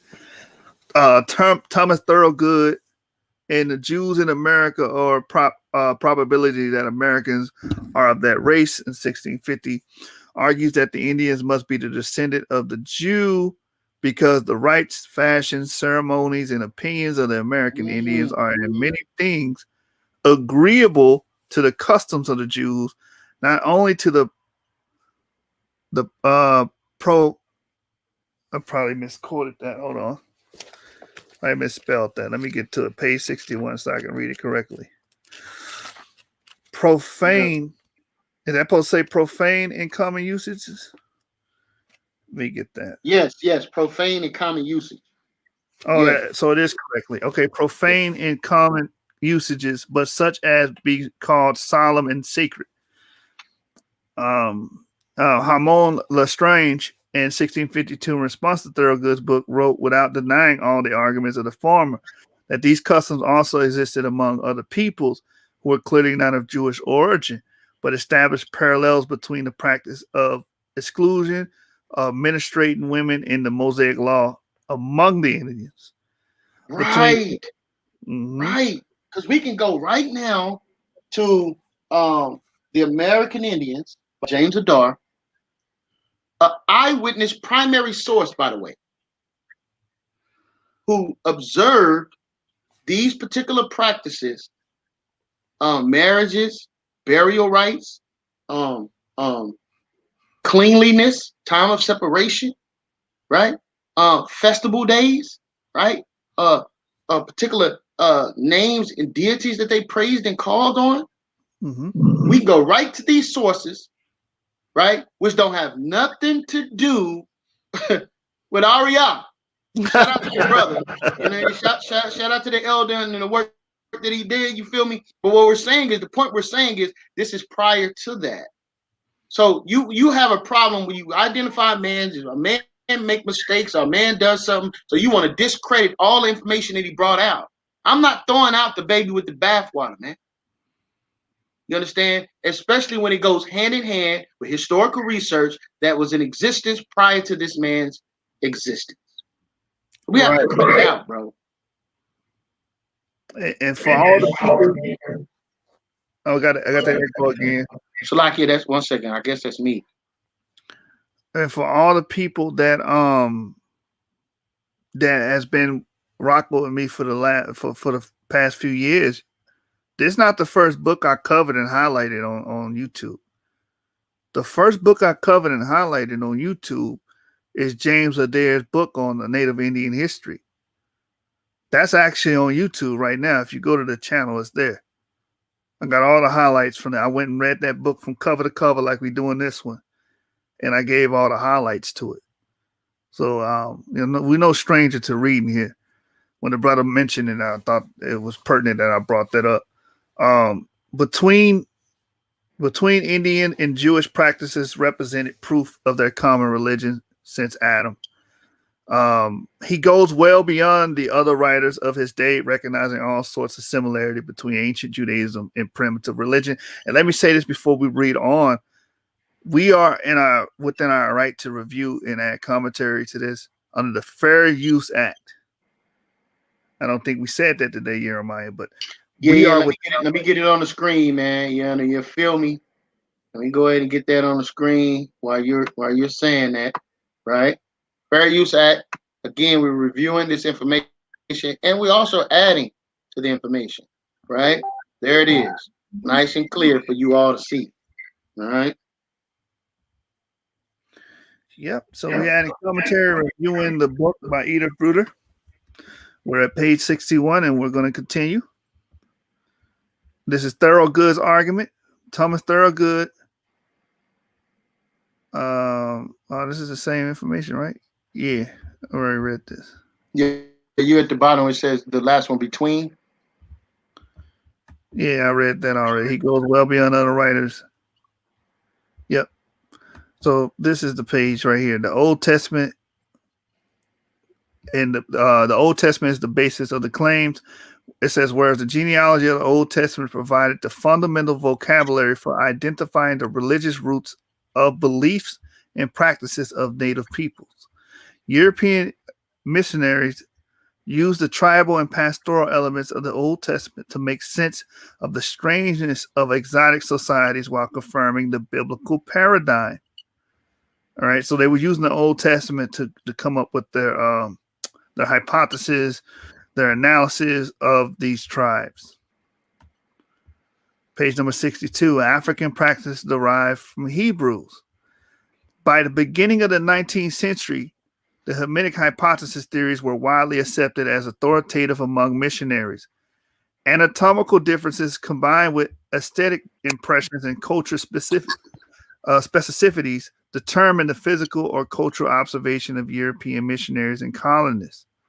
The beliefs and practices of African peoples were considered by colonists and missionaries as deriving from the religion of the Hebrews.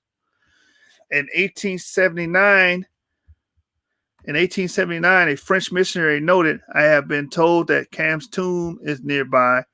This tomb is venerated by the blacks. It is forbidden to kill anything there. It's a place of refuge for slaves, and the Anuro Cam is called Ham." Yeah, hey, Shark, can I ask you a question? Yeah, shoot. I'm sorry, man. Jeremiah, may I ask you a question, my brother? Yes, sir. I know earlier you were saying, I was in the back. You were saying that the brother was bringing the information forth was a primary source. Do you remember that? Yes. Okay.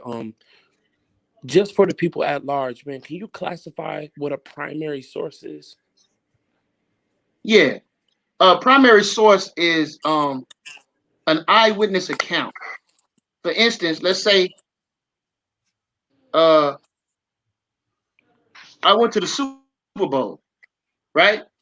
And then I explained what happened, and it's coming directly from me, right? That's a primary source. A secondary source is right. A secondary source is I tell someone what happens, then they leave me and go tell someone else. That's secondary. That makes perfect sense, man. And I asked you that question because a lot of times we hear certain terminology, but someone who's not familiar, it might miss them. Yeah. We're not talking about somebody who heard something about something that was talked about. We're talking about someone who went there, who saw it, who was engaged. Right. And I don't want the people at large to be confused about that, man. Source up and shut up. Yeah, man. I appreciate that, man. That's a very important point. A lot of terms do be used and it becomes common to us, but for others that might come across this information, it's very important. You know, that you try to discredit someone. That's like you arguing with somebody who wasn't there, right? I wasn't there, you was there, but I'm gonna tell you what you saw. You can't do that. You know what I'm saying? All right, we're gonna move to the next one. The Western, no doubt, the Western Age Board. It says Jewish arrangements began to play a role in decrypting and understanding the continent. The discourse that identified traces of the Hebrew language and religion in Africa was strongly supported by the emergence of evangelical Christianity. Africa was inundated with Bibles, which could only modify the course of its future. In the missions, there were ambiguous waverings between the possibility of Hamitic, Semitic, or Nilotic origin of Africans. The Bahima are Hamitized Semites, or Western Asian origin who descend from a crossbreeding among this bunch of peoples who had concentrated in the Ethiopian mountains. Now, why I think this is so huge and why this is a highlight for me to bring out, because when we talk about the Bantu seem to be a Western Asian origin, right? And they went into Africa, into sub-Saharan Africa, and mixed with the Khoisan women in the Pygmy Twa women, right? Mm-hmm. So a lot of this stuff I'm reading, I'm like, man, archaeology actually backs it up. Then that's why I had actually brought this out as a highlight. You got anything you want to add on that? No, powerful. Biblical culture. German Africanist Adolf E. Jensen attempted to establish biblical influences had reached Black Africa through the so-called Nilotic cultures. Biblical culture developed upon an old substratum which has been preserved in present-day Nilotic culture. In other words, in relatively early times, must have held sway over the very similar geographical areas of Western Asia and Northeastern Africa. Parallels existed such as blood sprinkling practices by the Nilotes and ancient Hebrews, or the interdiction on eating pork among Cushitic peoples. Old Testament type influences can be observed. You understand? And also we have proof that DNA was there was a back migration from Asia into Africa. If you look up the Mota Man, and I usually have multiple PowerPoints open. Let me see if I can open up the other one dealing with the Bantu. But if you look up the Mota Man, it's clear that there was people traveling from Asia into Africa. So we can prove it not just off of someone saying it happened or postulating it happened. We actually have DNA evidence to prove that. Let me pull up the Bantu. And again, you can watch the whole Bantu breakdown on YouTube on the source. And we took out our time. I think it's about an hour and a half here, Maya, when we took out that time to give the people the Bantu breakdown. And in that video, we went over the expansion, the DNA, the archaeology, the anthropology, backing up all of that. Let's see. Can you see me go through the presentation, or is it still stuck on the other one? Let me look right now. Yeah, stuck on the other one. All right, hold on. Give me a minute. All right, so while the brothers get that information up, man, again, man, hit the like button, man. Support the channel. We got a debate coming up this weekend. We'll try to be on the lookout for that, man. Believe it's over the Lunar Sabbath. We have a Lunar Sabbath debate coming up this weekend, man.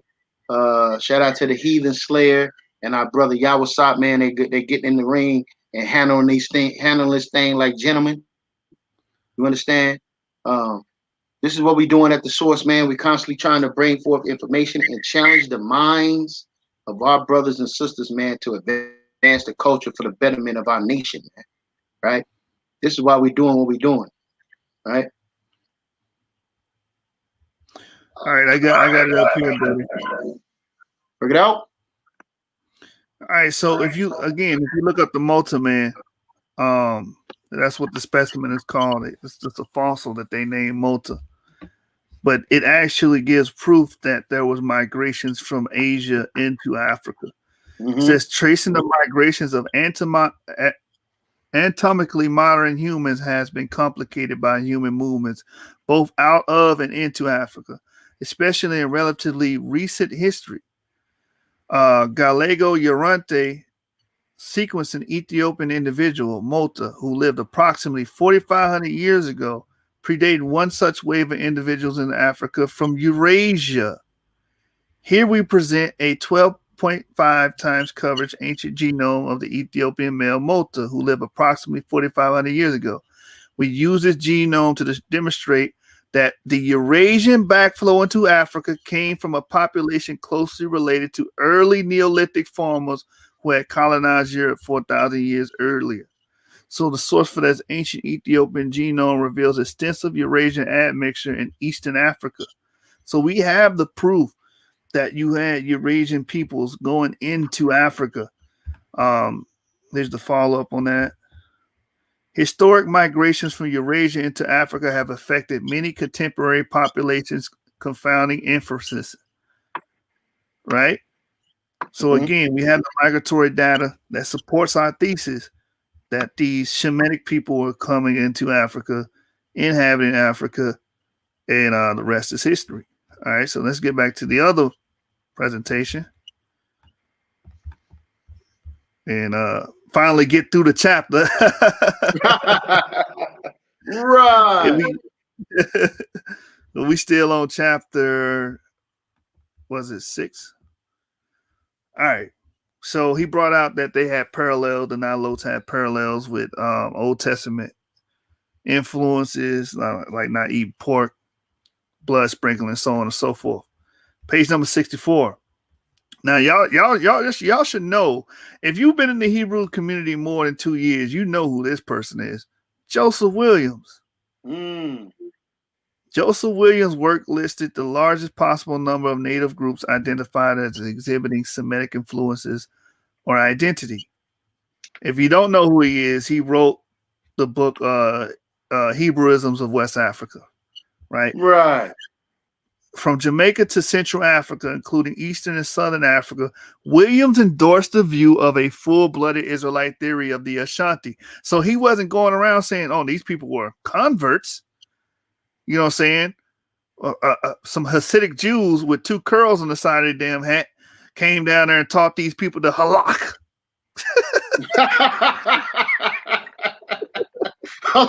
Hold up, brother. Hold up, brother. What did they teach you, man? The halakha. Yeah, man. They wasn't going down there with them small black hats, man. You know what I'm saying? With Right. dreidels, you know what I'm saying? They wasn't doing that. Looking like what's that cat that used to be from Bad Boy? Looking like Shine. You know what I'm saying? Man, you gotta be something wrong with your spirit, man. As a black man, to do yourself like that, bro. I mean, for real, bro. Like them dudes ain't got no swag, man, no flair, man. We are vibrant people. You think somebody in antiquity looked like these cats, man?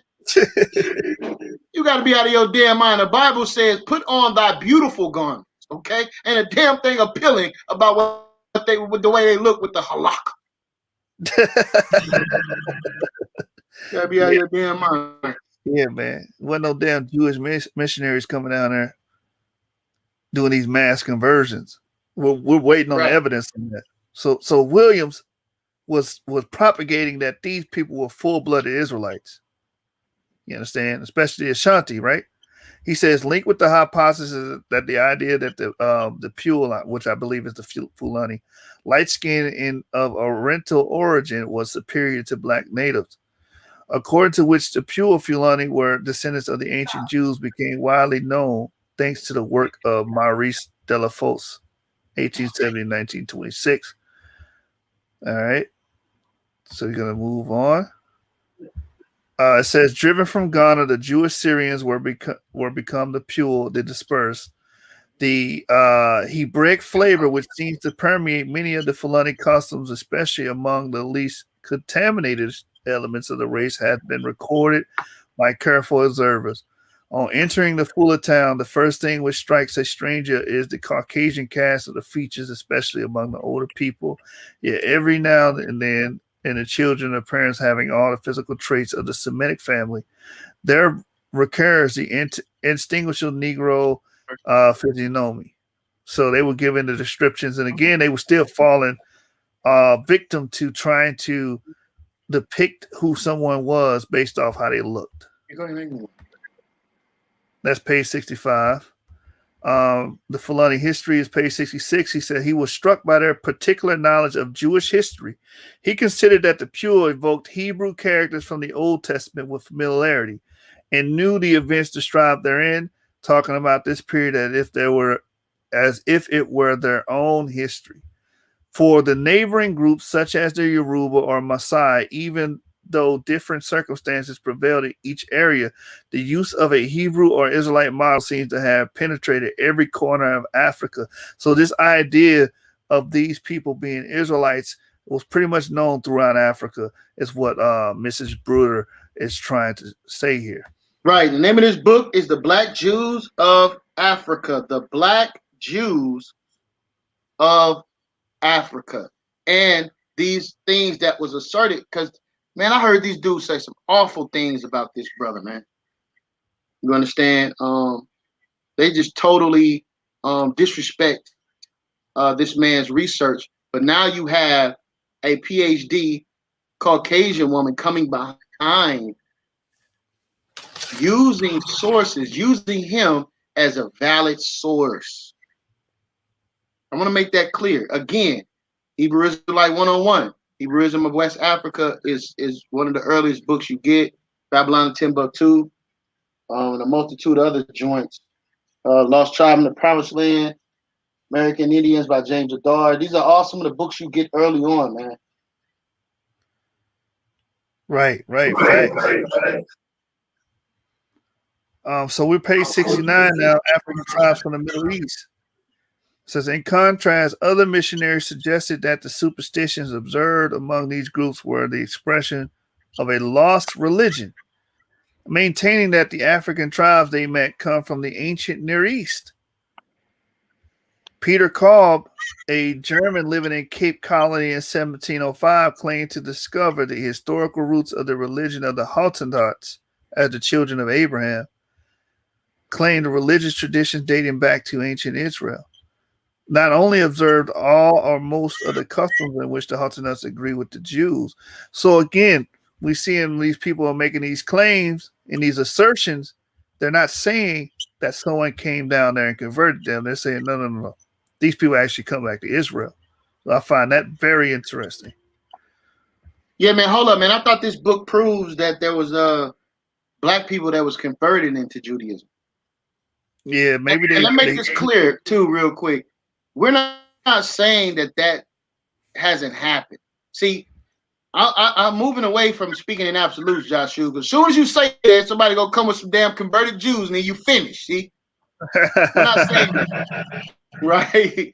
We're not saying that. What we're saying is that we can point to some that connect themselves as direct descendancy. Right. Exactly. And one thing they can't prove is a mass conversion. And like all these origins that we're hearing about in these stories and these assertions, none of them are saying that this was the case with them. So let's keep going.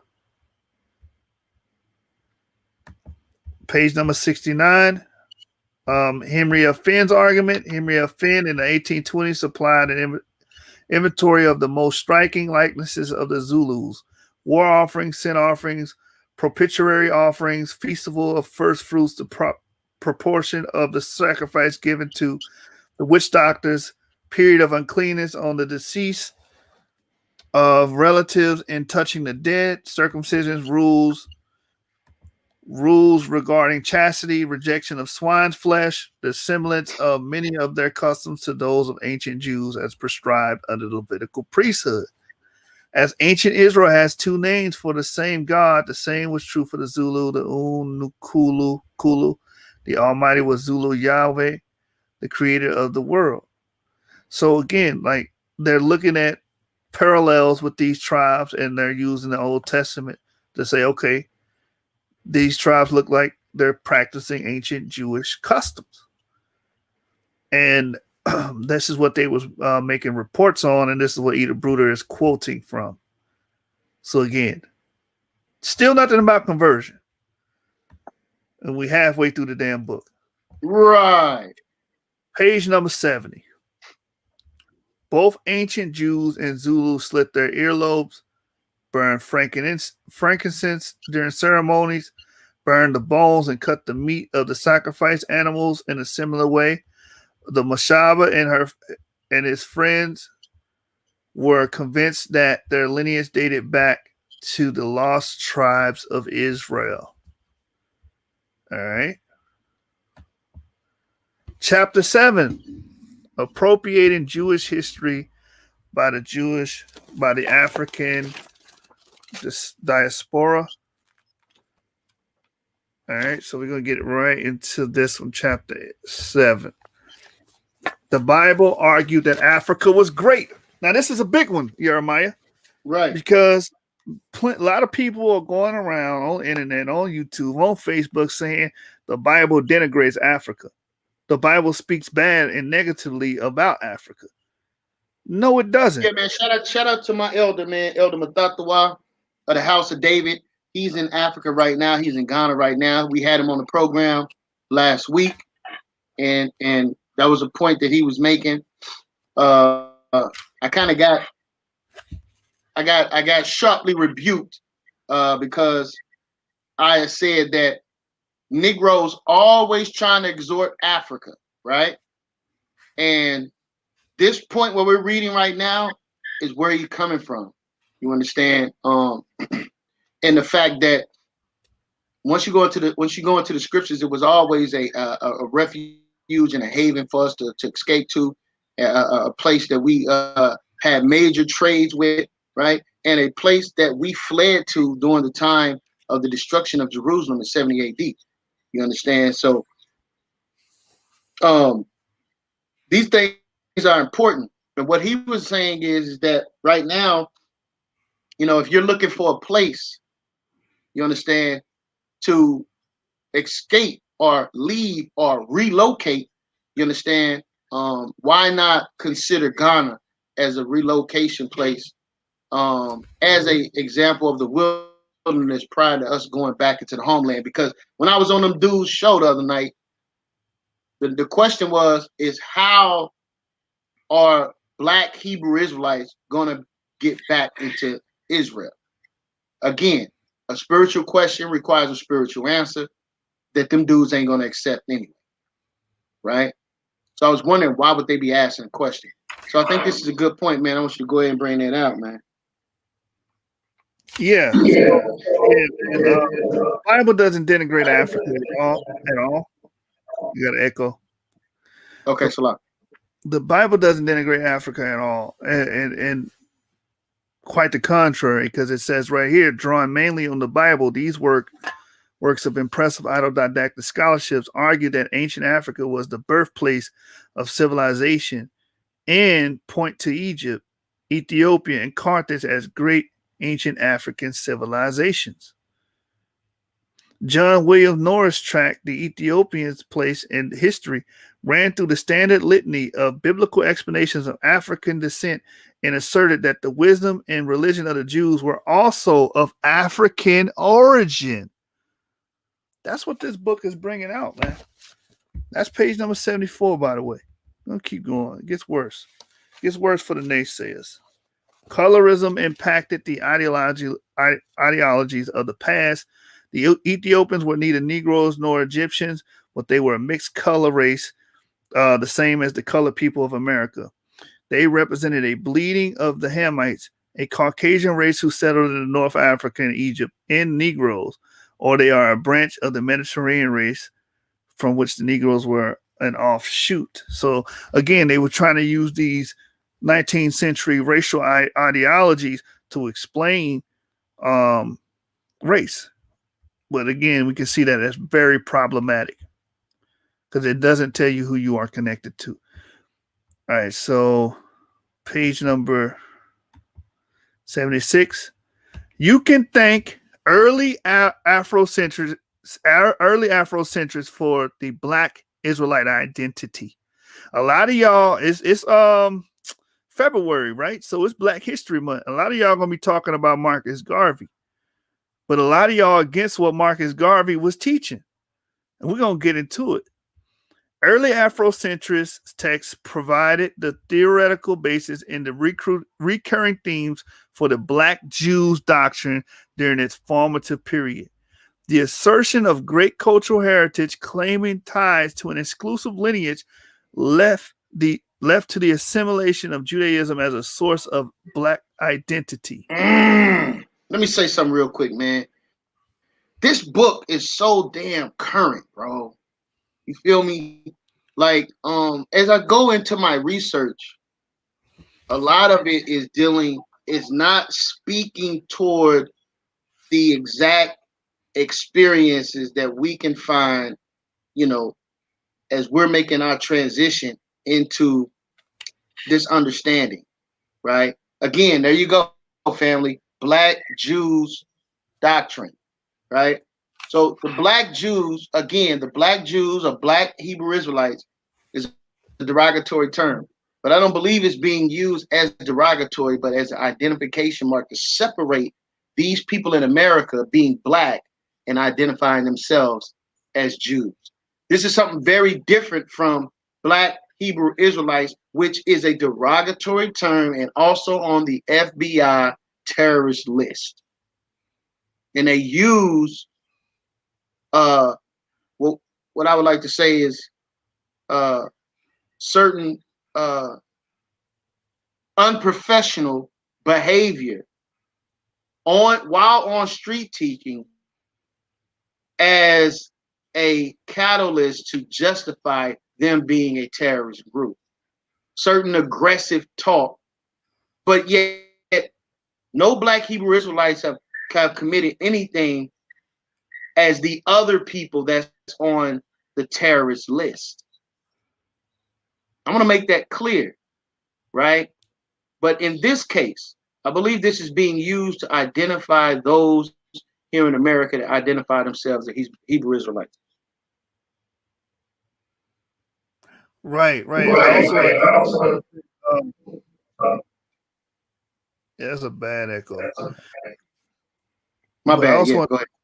to touch on what Boss Suave had told you the other day, or what has the Israelites given us, or what is that Bible? Like, if you look and you study history, and it's Black History Month, so you guys should know this. These Afrocentrists were looking at this and saying this is a great cultural heritage, man. It gave our people a sense of identity in our lowest point in American history. It helped us survive through Jim Crow. It helped us survive through the rebuilding era, man, the Reconstruction era. Right? When we were dealing with the black codes, when we were dealing with racist Dixiecrats that were trying to do everything to keep us from accumulating wealth, everything to keep us from growing. They created the Ku Klux Klan. This was what we put on as a badge of honor during those periods. And it worked because we survived and we made it through using this. So for a Negro in 2021 to sit up here on the internet and claim that the Israelite ideology did zero for black people, he's out of his damn mind. You wouldn't even have Israel Hill. Right? That was ex-slaves doing what? Cleaving to the identity of Israelites and being proud of their history because it's a great cultural heritage. Reading on. African Americans attracted to the Judaism model and the influence of the structure of ideas on the following generations of African American chroniclers of the 20th century were in large part of West Indian origin. And that's very unique and interesting because we know that the Sephardim or Sephardic Jews were in the Caribbeans, right? Or the West Indies. And they had children, they had descendants living in Jamaica, Barbados, and so on and so forth. And that this ideology would radiate or spread or start there and come into America that way. It just brings me to the conclusion that these people could have been descendants of Sephardic Jews. It says FFC Mantle, who appeared on the Jamaican scene in 1935, claimed to have served the British Army in Palestine, traveled in Ethiopia and Tibet, and also a rabbi asserted the dual identification of all black peoples as Ethiopians and of Ethiopians with the Jews of the Bible. So I find it very interesting that these people coming from the Caribbean was teaching this. And we already know we had black Jews in that area. You understand? We know that. So also more people that came from this area, from West India, the West of West Indian origin, Marcus Garvey, J.A. Rogers, George G.M. James, and then later people like Yosef Ben Yochanan. Y'all know who Yosef Ben Yochanan is? That's Dr. Ben. That's Dr. Ben. Right. Yeah, he wrote a book said "We the Black Jews." So it's like ironic that you're seeing a lot of, not even ironic, it's just telling that you're seeing a lot of these people coming from the West Indies teaching our people that they're Jews. And we know the West Indies is rich with Sephardic Jewish history. All right, so it says Ivan Van Sertima and Louis Farrakhan's even from the West Indies, right? Are of that origin, right? So let's move on to page number 77. The proclamation of Marcus Garvey. I know this is gonna make people mad, but it's the truth. Marcus Garvey proclaimed that all Africans were Hebrews. Maybe they didn't hear me, Jeremiah. Marcus Garvey proclaimed that all Africans were Hebrews. Right. This selection of suggestive influences points out how African Americans' understanding of Judaism were informed by the political orientations of Black people in the United States and were often embedded in African Americans' response to discrimination. And that's another thing. This identification helped us fight against discrimination, man. So anybody's talking about, well, that didn't do anything for us. It did a lot for us. The wider argument identifying the Hebrews of the Bible with a Black nation came to be a dominant feature of Pan-African movements in their formative period.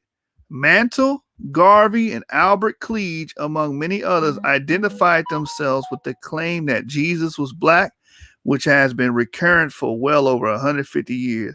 In Cleage's book, The Black Messiah, in 1968, Jesus was the non-white leader of non-white people struggling for a national. Sorry about that. Let me go back. Struggling for national liberation against the rule of the white nation. He was trying to rebuild the Black nation of Israel. The original Jews being a Black nation intermingled with all the Black peoples of Africa. You understand? So these are these Afrocentrists and centrists, and this is what their beliefs was. A lot of it was based on the African. Marcus Garvey wasn't no Hebrew, man. Again, Marcus Garvey proclaimed all Africans were Hebrews, man. Yeah. Y'all, you guys ain't studying. You guys are not looking into the information. It's clear.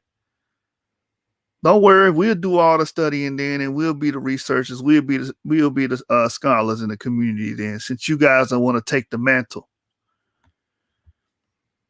All right, so I wanted to point out this. Shot, man. That's a kill shot in a lot of these arguments, bro.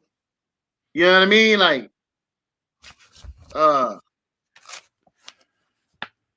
you know, that one track star, and he was going against Black Jesus Minister, and they were arguing on whether or not Marcus Garvey utilized religion, something of that sort.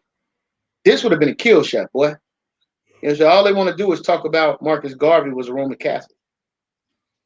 But Marcus Garvey, clearly, according to Edith Bruder, was on a Hebrew Israelite movement. Yeah, man. I mean, these guys, again, it's just clear. You can see who's studying, you can see who's reading, and you can tell by the things they say. If they say certain things like that, of that nature, then they're not studying. They're not reading, because it's clear that you didn't even take out the time to consider that component in the words of Reggie. So when we go to page 78, there's an interesting statement by hold up, man. Let's hear from Reggie real quick, man. He said something about these brothers you made mention of, Dr. Ben. Hold up, it says something about Joseph Ben Yakin in here, right? Yeah. Okay, yeah, I gotta get that, man. It's a lot. I'll get that from you later. But yeah, man, I want to hear from the brother real quick what he said. What he said about you brothers not studying what Marcus Garvey and Dr. Ben would think about you for not studying. What would he think, Dr.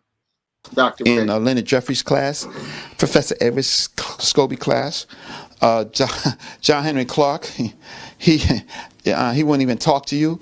Dr. Ben would call you a damn idiot.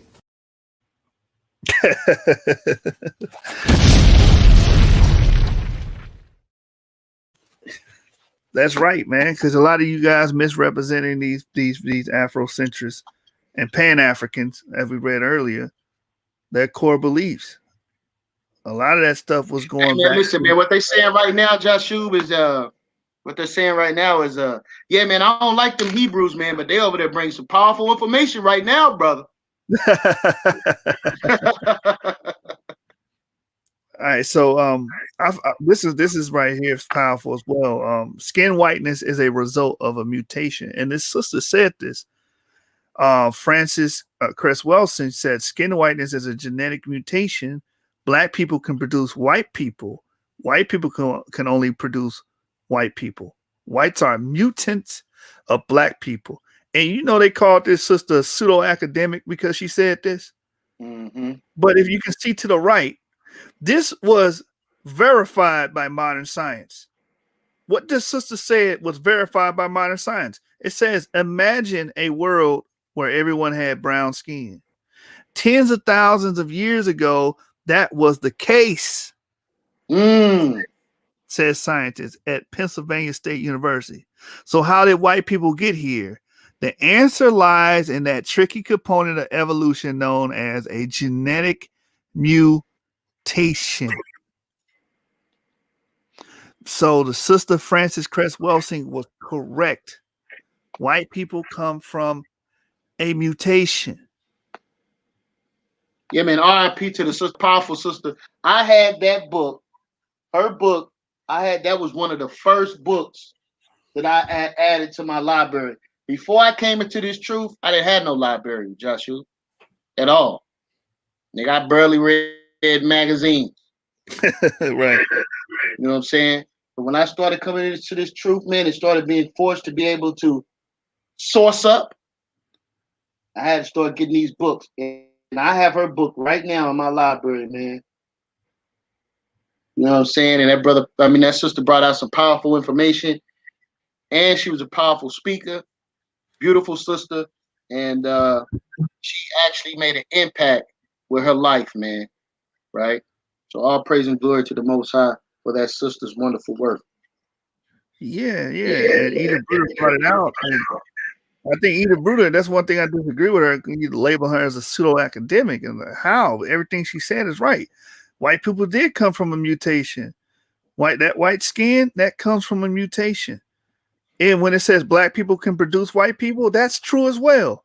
And then the third portion of it, white people can only produce white people. That's because they are inbred. Inbred populations don't have genetic diversity. They don't have as much genetic diversity. That's why they produce many of the same phenotypes. You understand? So she was on point on everything she said in this sentence or paragraph. Everything she said can be backed up with modern science. So I felt like I had to take out the time and acknowledge this portion of the book. All right, so page 78 to 79 says the Great Identity Recovery Period is what I'm naming this. The assertion that Judaism was solely suited to black people supported the belief that white Jews were religious imposters. Yosef ben Yehochanan and Josie Malcolm repeatedly pursue ideas about the Egyptians and therefore black origins of civilization. Semite is the same as the word mulatto.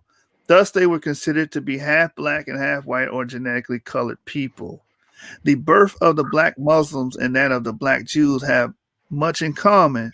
The need to create a new identity that broke away from past discriminations and was linked to the search for an ancestral and mythical place of origin to recover an identity in a history. Louis Farrakhan, as of the 1970s, denounced African Americans' integration in white America and condemned American society for its exploitation of African Americans since the period of slavery. Hey man,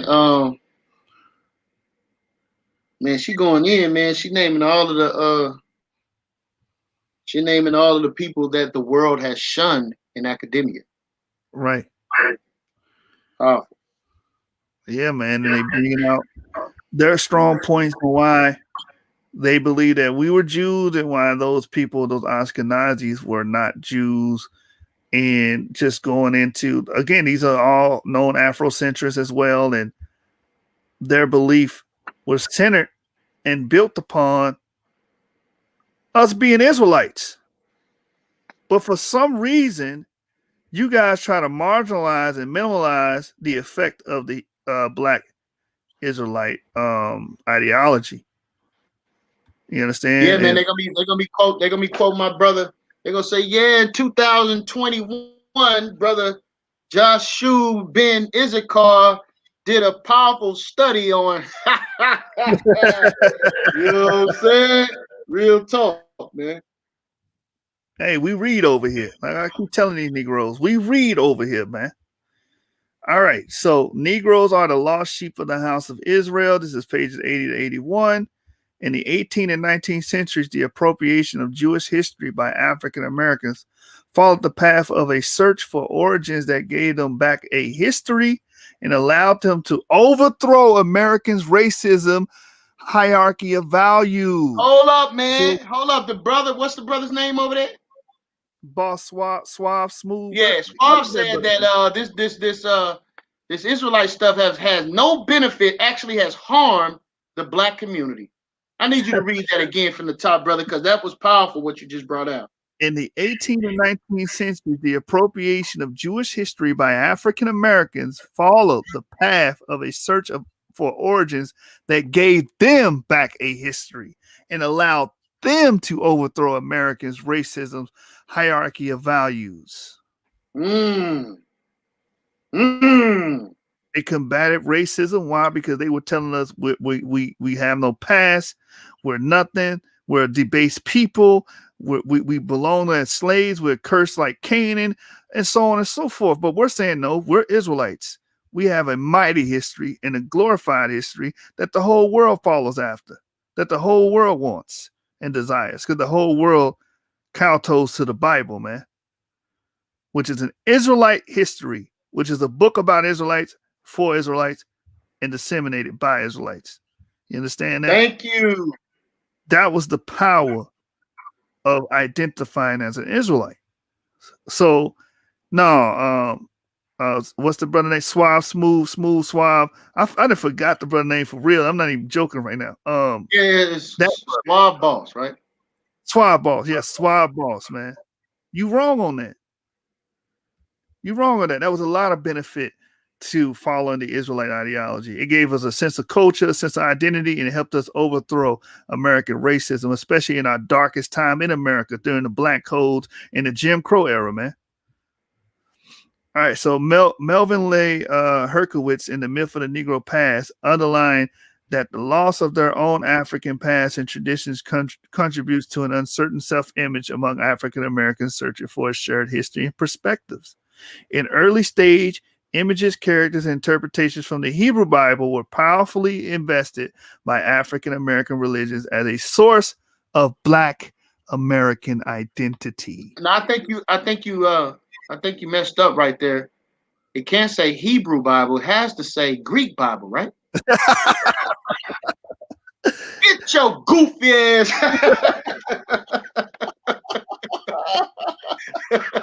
No, but it's supposed to say Septuagint right there.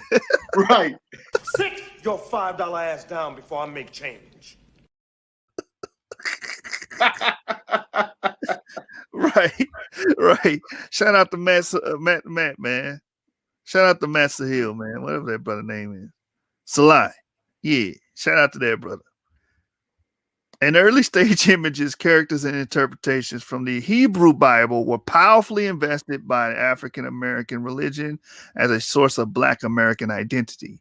From the early 1900s, folk preachers were conversant with the Holy Scriptures and had spread the doctrine that the so-called Negroes were really the lost sheep of the house of Israel. Thank you. The slaves believed themselves to be the oppressed Hebrews of the Bible and projected their own lives into a narrative of Israel's formative history. Gabriel Poser, Denmark Vesey, and Nat Turner all took inspiration in the Bible. And we know they were all famous for what? Slave revolts, man, and slave uprisings. So when people say that the Bible ain't did nothing for us, identifying that Israelites hadn't done nothing for us, tell them to go to page 80 and 81 of Edith Bruder's book and actually learn something for once. Let's go. Page number 81. Booker T. Washington wrote in 1884, no other race has suffered as much in America and other parts of the world, but they remain united. They kept their unity, their pride, their love for their race, and their importance grew through the centuries, even in those countries where they were despised. And it is above all because they maintain their faith in their destiny. If the Negro does not learn to imitate the Jews in these areas, then he cannot hope to succeed. So what Booker T. Washington is saying, okay, just like these Ashkenazis may have went through whatever they call a plight is, and they still maintain a sense of culture, we would have to do the same thing. And that's what we're trying to do with this Israelite identity and galvanizing the people with that, because that's how we're going to succeed. If we don't do that, according to Booker T. Washington, you're not going to succeed. Facts. All right.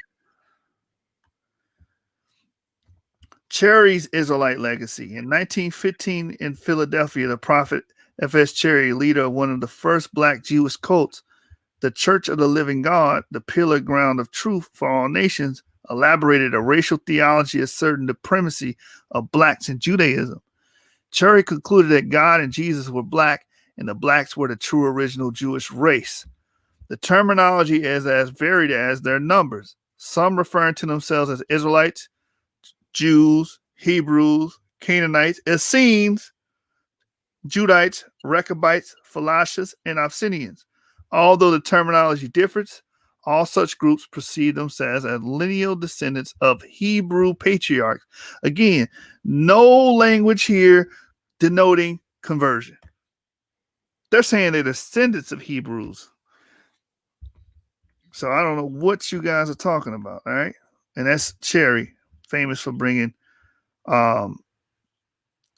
the understanding of being an Israelite throughout America and to African Americans throughout America, and even out in Africa. He even went to Africa, I believe. Page number 83 says Jews from Spain, Portugal, and Netherlands have settled in the northern regions of Latin America, Central America, and the Caribbean. Intermarriage between these Sephardic Jews and Blacks, either slaves or free persons, was not unusual in these areas. These unions gave birth to some of the first African American affiliation to Judaism in the New World. That's why I made mention of, okay, when we look at Marcus Garvey, we look at, I think Wentworth or Ford, one of them came from the Caribbeans. J.A. Rogers, you understand? Dr. Ben, and so on and so forth.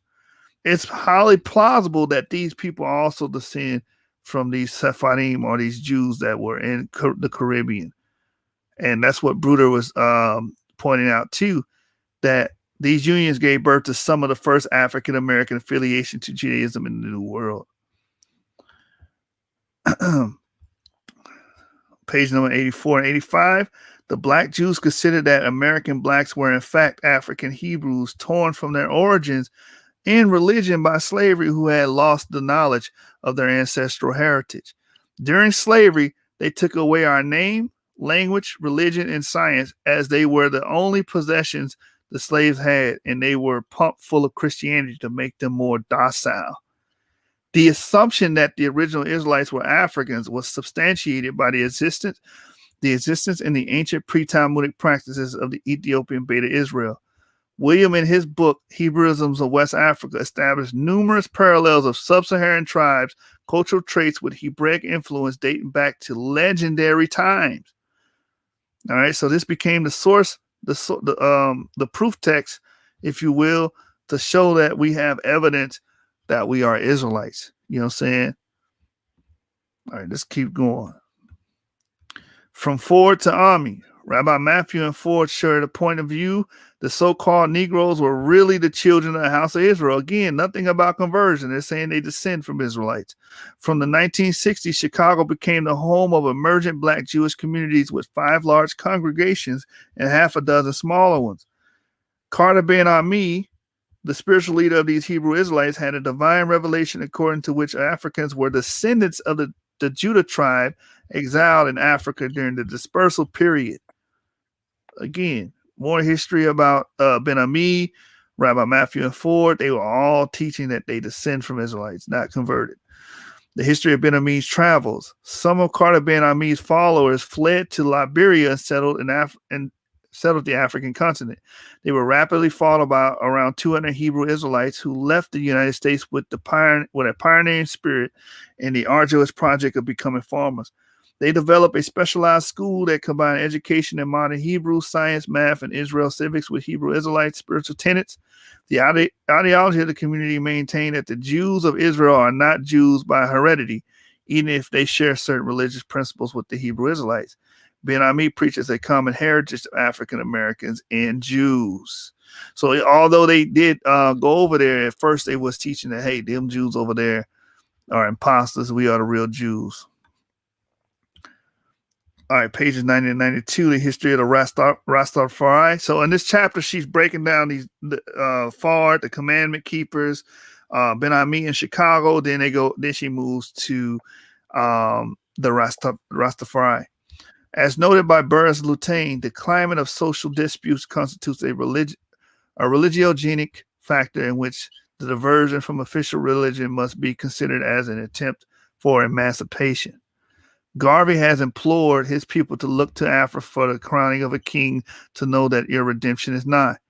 Looking to Africa, looking also to the Bible, a few followers of Garvey concluded that Rastafari must be the Messiah come back to redeem his people. Rastafari was none other than Jesus Christ, and he was black. Marijuana smoking and Rasta language became the symbols of Rastafarianism, while musical messages inciting rebellion to the black supremacy type can be mixed with this. Now, this will be seen as crazy about this marijuana smoking thing. I want to make this point before we move on. But they did find marijuana, and I wish James was on here because he knows what I'm talking about, in one of the Jewish ritual sites. They did find it actually being burnt like an incense. So I just find that peculiar, at least. Black Jews, Hebrew Israelites, and Rastafarians with the ideology of Black Judaism has offered powerful symbols concerning genuine identity and the divine mission of people of African descent. These conceptions stand in contrast to the damaging messages that were incorporated in the racist devaluation by white society. So again, that brother from SVDL, this is the importance. This is the importance of obtaining that Israelite identity and that culture. This is what it fought against. These conceptions stand in contrast to the damaging messages that were incorporated in the racist devaluation by white society. That's what it combated. Those racist overtones that saying that we were nothing, we didn't deserve anything, we deserve to be slaves. And we were coming with Black Judaism, that we're Israelites, and hey, we are great people. We do have a history, and we are somebody. All right, so page 92. Thanks to Marcus Garvey.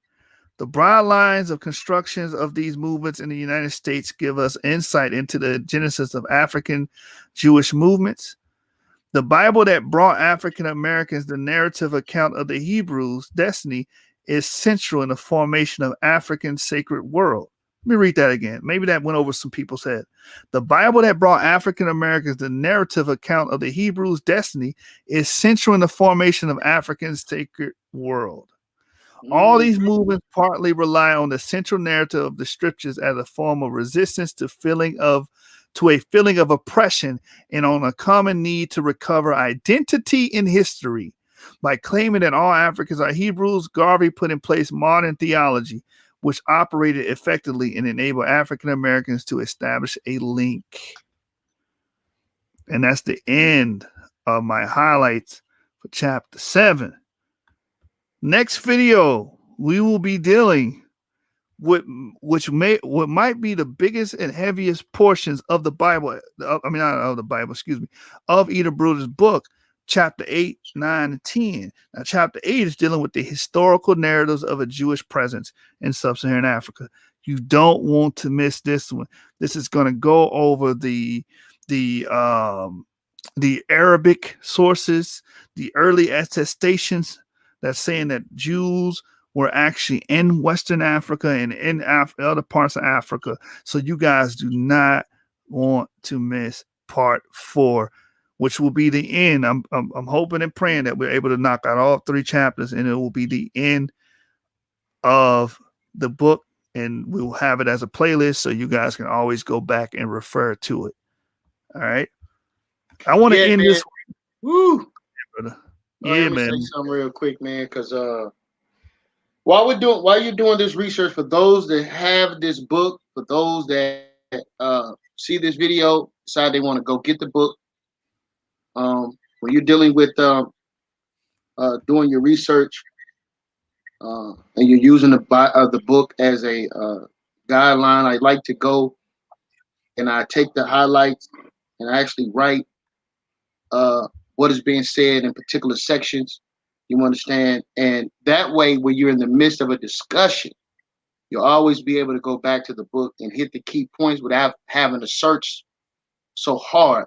A lot of people don't really know how to really utilize the book properly. You know what I'm saying, Joshua? A lot of people take sticky paper and, you can do that. That's fine. But what I'm saying is, when you don't identify key sections, when you're in the midst of a discussion, Joshua, you correct me if I'm wrong. When you're in the midst of a discussion, boy, you want them sources on. If you got to sit there and take a minute, you might miss a great opportunity to make a great point, a rebuttal, something right on time. It makes a difference, man. It really does, especially dealing with debates, especially dealing with discussions that you're having with those who you're trying to share this truth with. It's imperative that you utilize your sources' full potential by being able to go into these things sharply and quickly, right? It helps in the discussion. Am I right or wrong about that, Joshua? And that's 100% fact. 100% facts. I keep my stuff archived in PowerPoint, so whatever if I didn't studied it and I got it in a PowerPoint and we in the midst of an argument or a conversation, I can just go right to it. Boom. You know what I'm saying? Mm-hmm. And it's powerful to do it that way, man. To have a certificate. I want to hit some people with a surprise at the end of this video on To the Parfit and what he said on Sister Z channel. You know what I'm saying? But yeah, man, if you want to be studious, you're going to have to put in that work, because a lot of the people on YouTube is not putting in that work, bro. They're not going to be dedicated.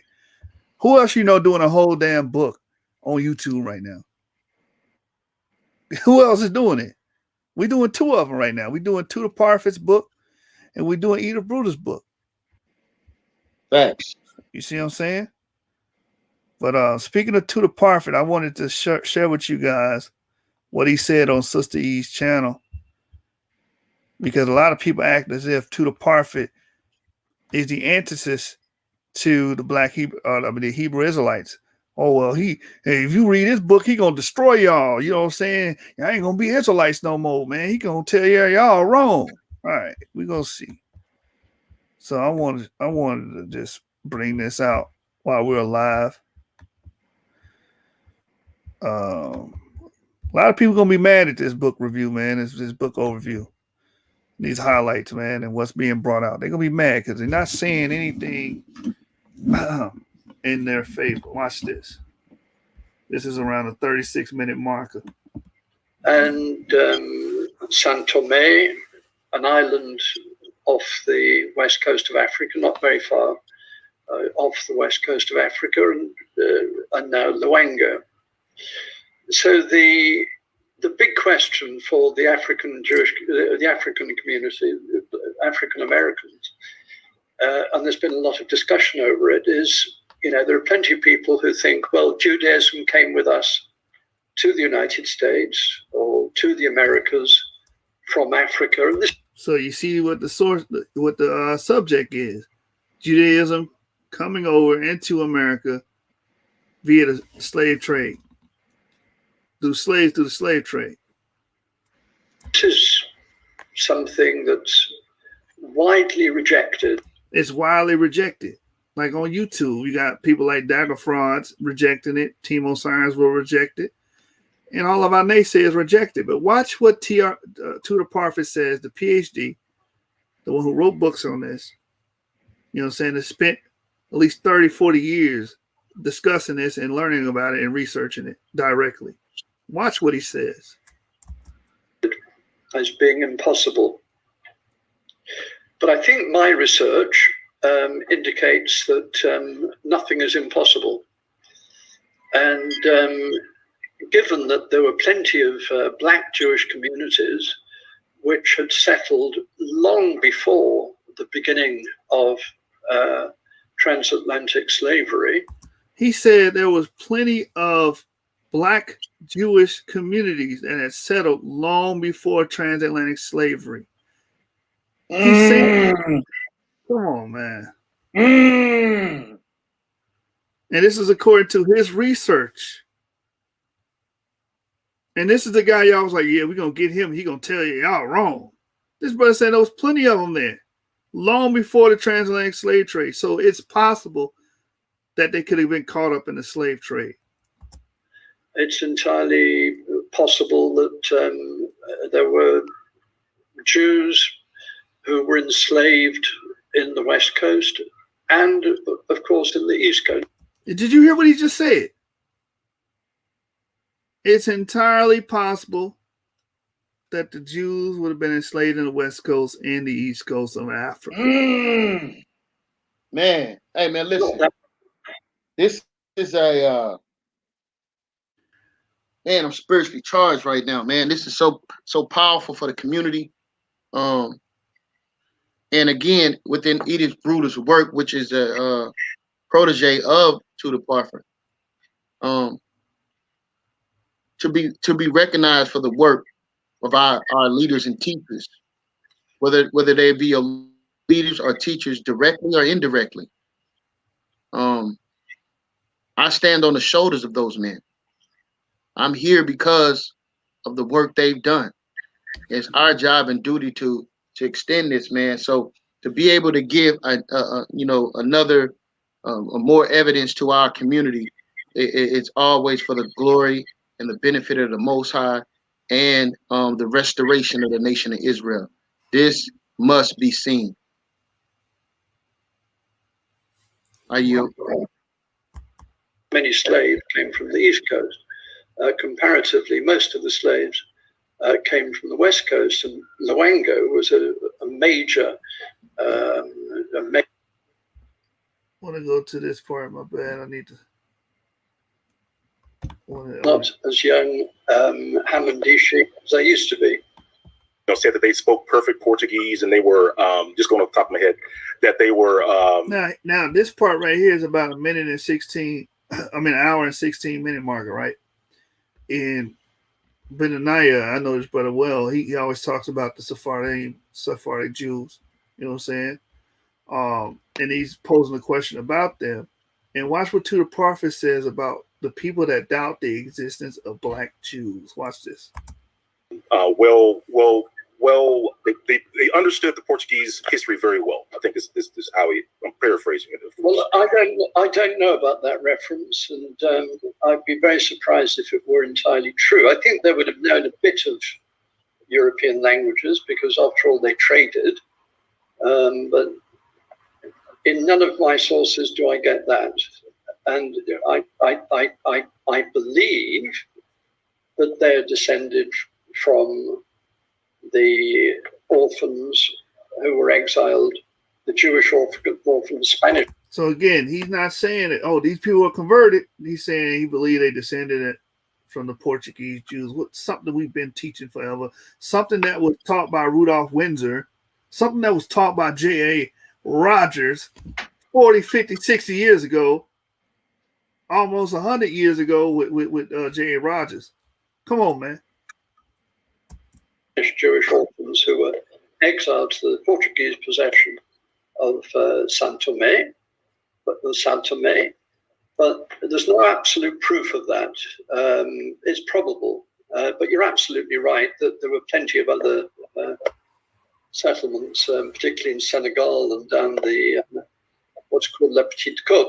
And there are a couple of very good books on the subject of this Sephardi settlement in the West Africa. We know, for instance, that by the middle of the 16th century, so 1550-ish, there were a number of communities that by then were black. They intermarried, but they maintained Judaism, and that's in Senegal. Now, there's West African communities, he said by then, were what? Black. Watch what he says, how he follows up. And undoubtedly, there were others further south, and we have references to these. There were other Jews further south in Western Africa. Black Jews going way down the coast of West Africa. So the people that say, you know, there just aren't any Jews in Black Africa, or there's no proof of it, are simply wrong. I mean, there is that. They're what? They're simply wrong. And we need to cut that clip out right there, Jeremiah. If you're still there, brother. That clip right there. Yeah, I'm here. There ain't no problem. Yeah, man. That's the minute 18. Where we at? Around a minute 8. Just text it to me, man. We'll get it. We'll get it. Yeah. So every time somebody say that, we're gonna play this portion where it says anybody saying they wasn't there is absolutely wrong, according to the Parfit, man. Let me go back a little bit. There were a number of communities that by then were black. They intermarried, and but they maintained Judaism, and that's in Senegal. And undoubtedly, there were others further south, and we have references to these black Jews going way down the coast of West Africa. So the people that say, you know, there just aren't any Jews in Black Africa, or there's no proof of it, are simply wrong. I mean, there is that. And, you know, the various kind of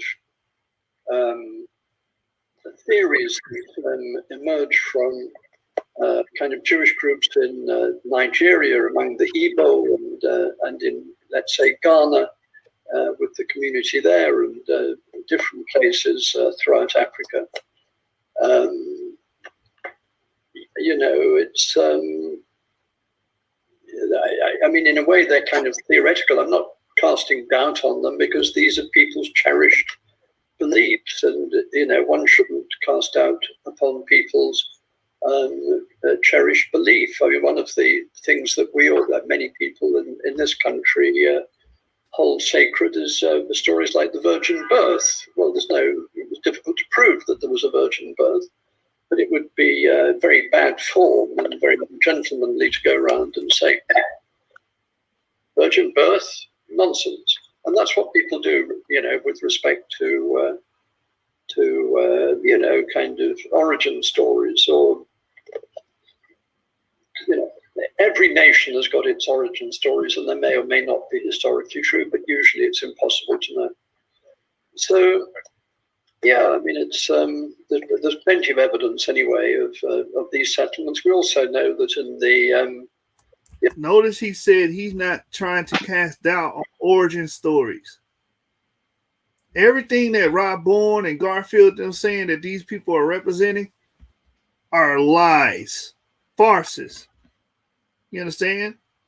These people are not casting doubt on oral stories. These people are giving attestation to black Jews in West Africa, and even saying that they could have got caught up in the slave trade. These are all the things that our enemies are claiming to not be true. So just keep that in mind, man. Who's really reading? Who's really studying the information? We are. Them Negroes ain't doing that. And in the great word, in the words of the great CEO, you Negroes can't refute that. Facts. Great work, man. Great work. I encourage you all to go check out and support the sister's channel. You understand? It's a must watch. If you are hungry for information, you're hungry for research, things you want to challenge, anything that is being presented, even from us, we want you to research it. You understand? And make sure you yourself can validate these things, right? It's very important, man. And right now, these things are essential for in-depth conversations concerning the importance of identity. Remember, Joshua, I always ask, shout out to G-Con, shout out to the brother Matt So Real, shout out to what's the other guy name, man? Man. The white guy, what's his name? Vocab Malone. Yeah, Vocab Malone. Vocab Malone, you can go back to the archives and see him. We had him on the show. And what I asked him was, how important is our biblical identity? Every one of those brothers say it's not important. All you need to do is believe in Jesus Christ. Yeah, it must be important to depart for a PhD in research. Must be important to him. Then he's showing the evidence of how it has positively impacted. That brother literally said on that show I was on the other day that the Hebrew Israelite movement have harmed and hurt the black community. Nothing could be further from the truth. And I hope you all bear witness to the evidence that we presented today. Facts, man. Facts. And we're going to let y'all keep hating, bro. Because at the end of the day, we're going to keep working and working and working. And then it's going to get to the point where, like, shout out to Jihad. You're going to see that we behind you. And y'all going to be like, damn, they behind us. The source behind us. We got them where we want them. Well, really, we about to lap your ass. That's why we behind you. Because we about to lap you, man. Facts. This is going to be our 5th time lapping you. Because we over here working. You understand? We got one more part to this series, and this book is going to be finished. And it's going to be in the archives. And anybody wants to reference Edith Bruder's work, you can come to our channel and watch the entire breakdown or highlight and get a gist of the book and pretty much get an understanding of what's being brought out of the book. Brought out in the book. Even buy the book and read along to it, man. And we're also doing To the Parfit's book at the same time, simultaneously. I will be back on tomorrow reading the next chapter, chapter 2. And there's 9 chapters in that book as well. And we're going to complete that book. And then we're going to move on to the next book after that. And it's going to keep going until we're going to have a literal virtual library here at the source, man. Facts. So, I mean, do you got anything else you want to add, Jeremiah? We can shut man, down. listen, man, we appreciate the love and support, man. We were on last night after the brother, shout out to James Cassell, man, the Scholastic Killmonger, Argument King. Shout out to that brother. Powerful work he brought out on DNA last night. My sister came on and she said, this is a powerful work and it's beneficial to my family. And I wish that we had more eyes on it from our community in Haiti. You understand? So this work is important. it's impactful, and it's beneficial to the so-called Black community. With that, man, I yield. All right, how we gonna close this out? How we gonna close this out, man? What should we close it out with? Let's see. LP. Yeah. All right, let's do LP. I think you said Mighty Hebrew, but I don't know his YouTube like that, man. I don't have his references. Yeah, we'll grab him next time. Shout out to Mighty Hebrew, man.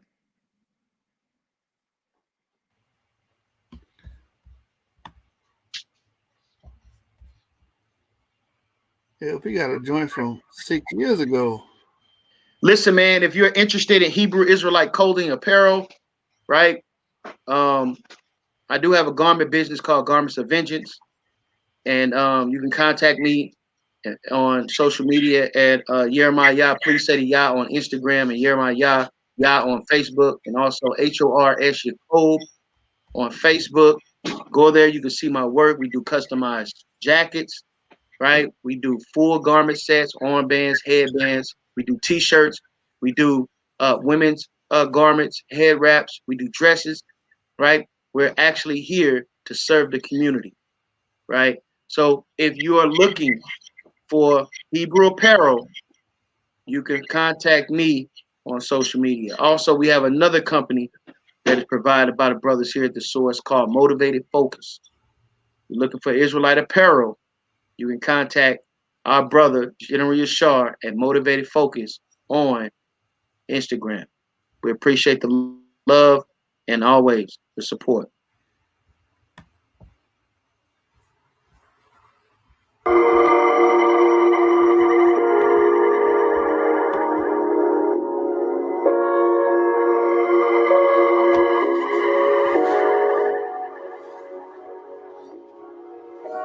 I'm so official. All I need is a stripe shirt and a whistle. I'm so official.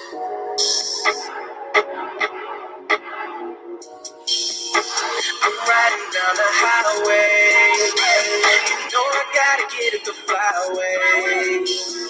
And I ain't trying to be greedy. Blessed up and they see me. My haters, they can't see me. You can't see me. I'm staying on that next level. I do it for the hood, I do it for the ghetto. You know I keeps it poppin', flexed up and I'm rockin'. I ain't never stopping.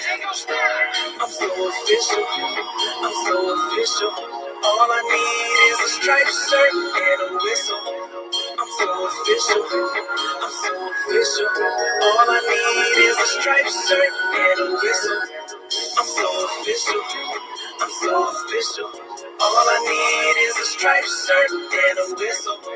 I'm so official, I'm so official. All I need is a striped shirt and a whistle.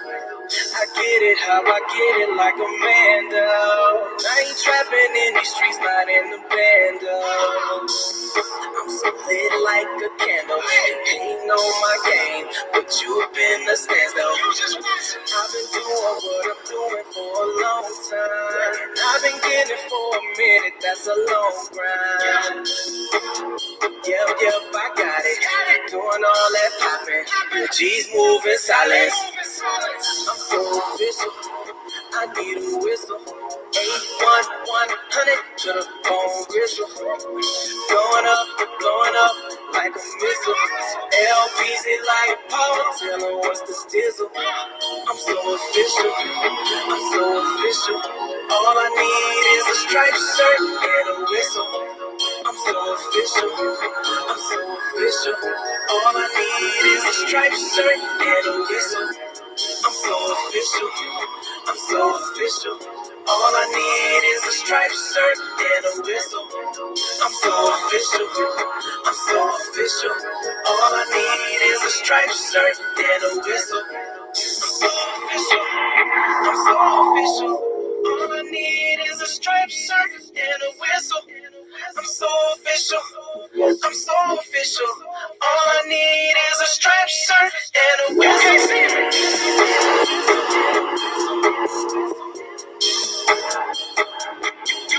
You can't see me. You can't see me. You can't see me.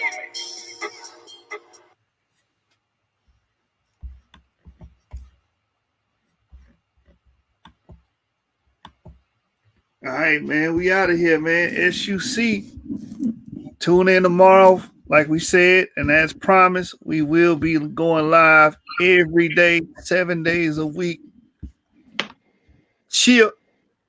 That's right, man. Shout out to LPZ, man. He make it look so easy. Yeah, man. SUC Source Gang. Subscribe to the channel, Source Debate League. Follow us on Facebook, Source Debate League on Facebook. Yeah, man. Look out for that brother, man. He has a book out right now, too, man. I'm waiting on my copy to come in the mail. Joshua, I believe you got a copy already. You know what I'm saying? Shout out to LPZ, man. Author, musician, and minister, man. You know, we're dealing with brothers who are really who's really about this life and who's really looking to make an impact on our community.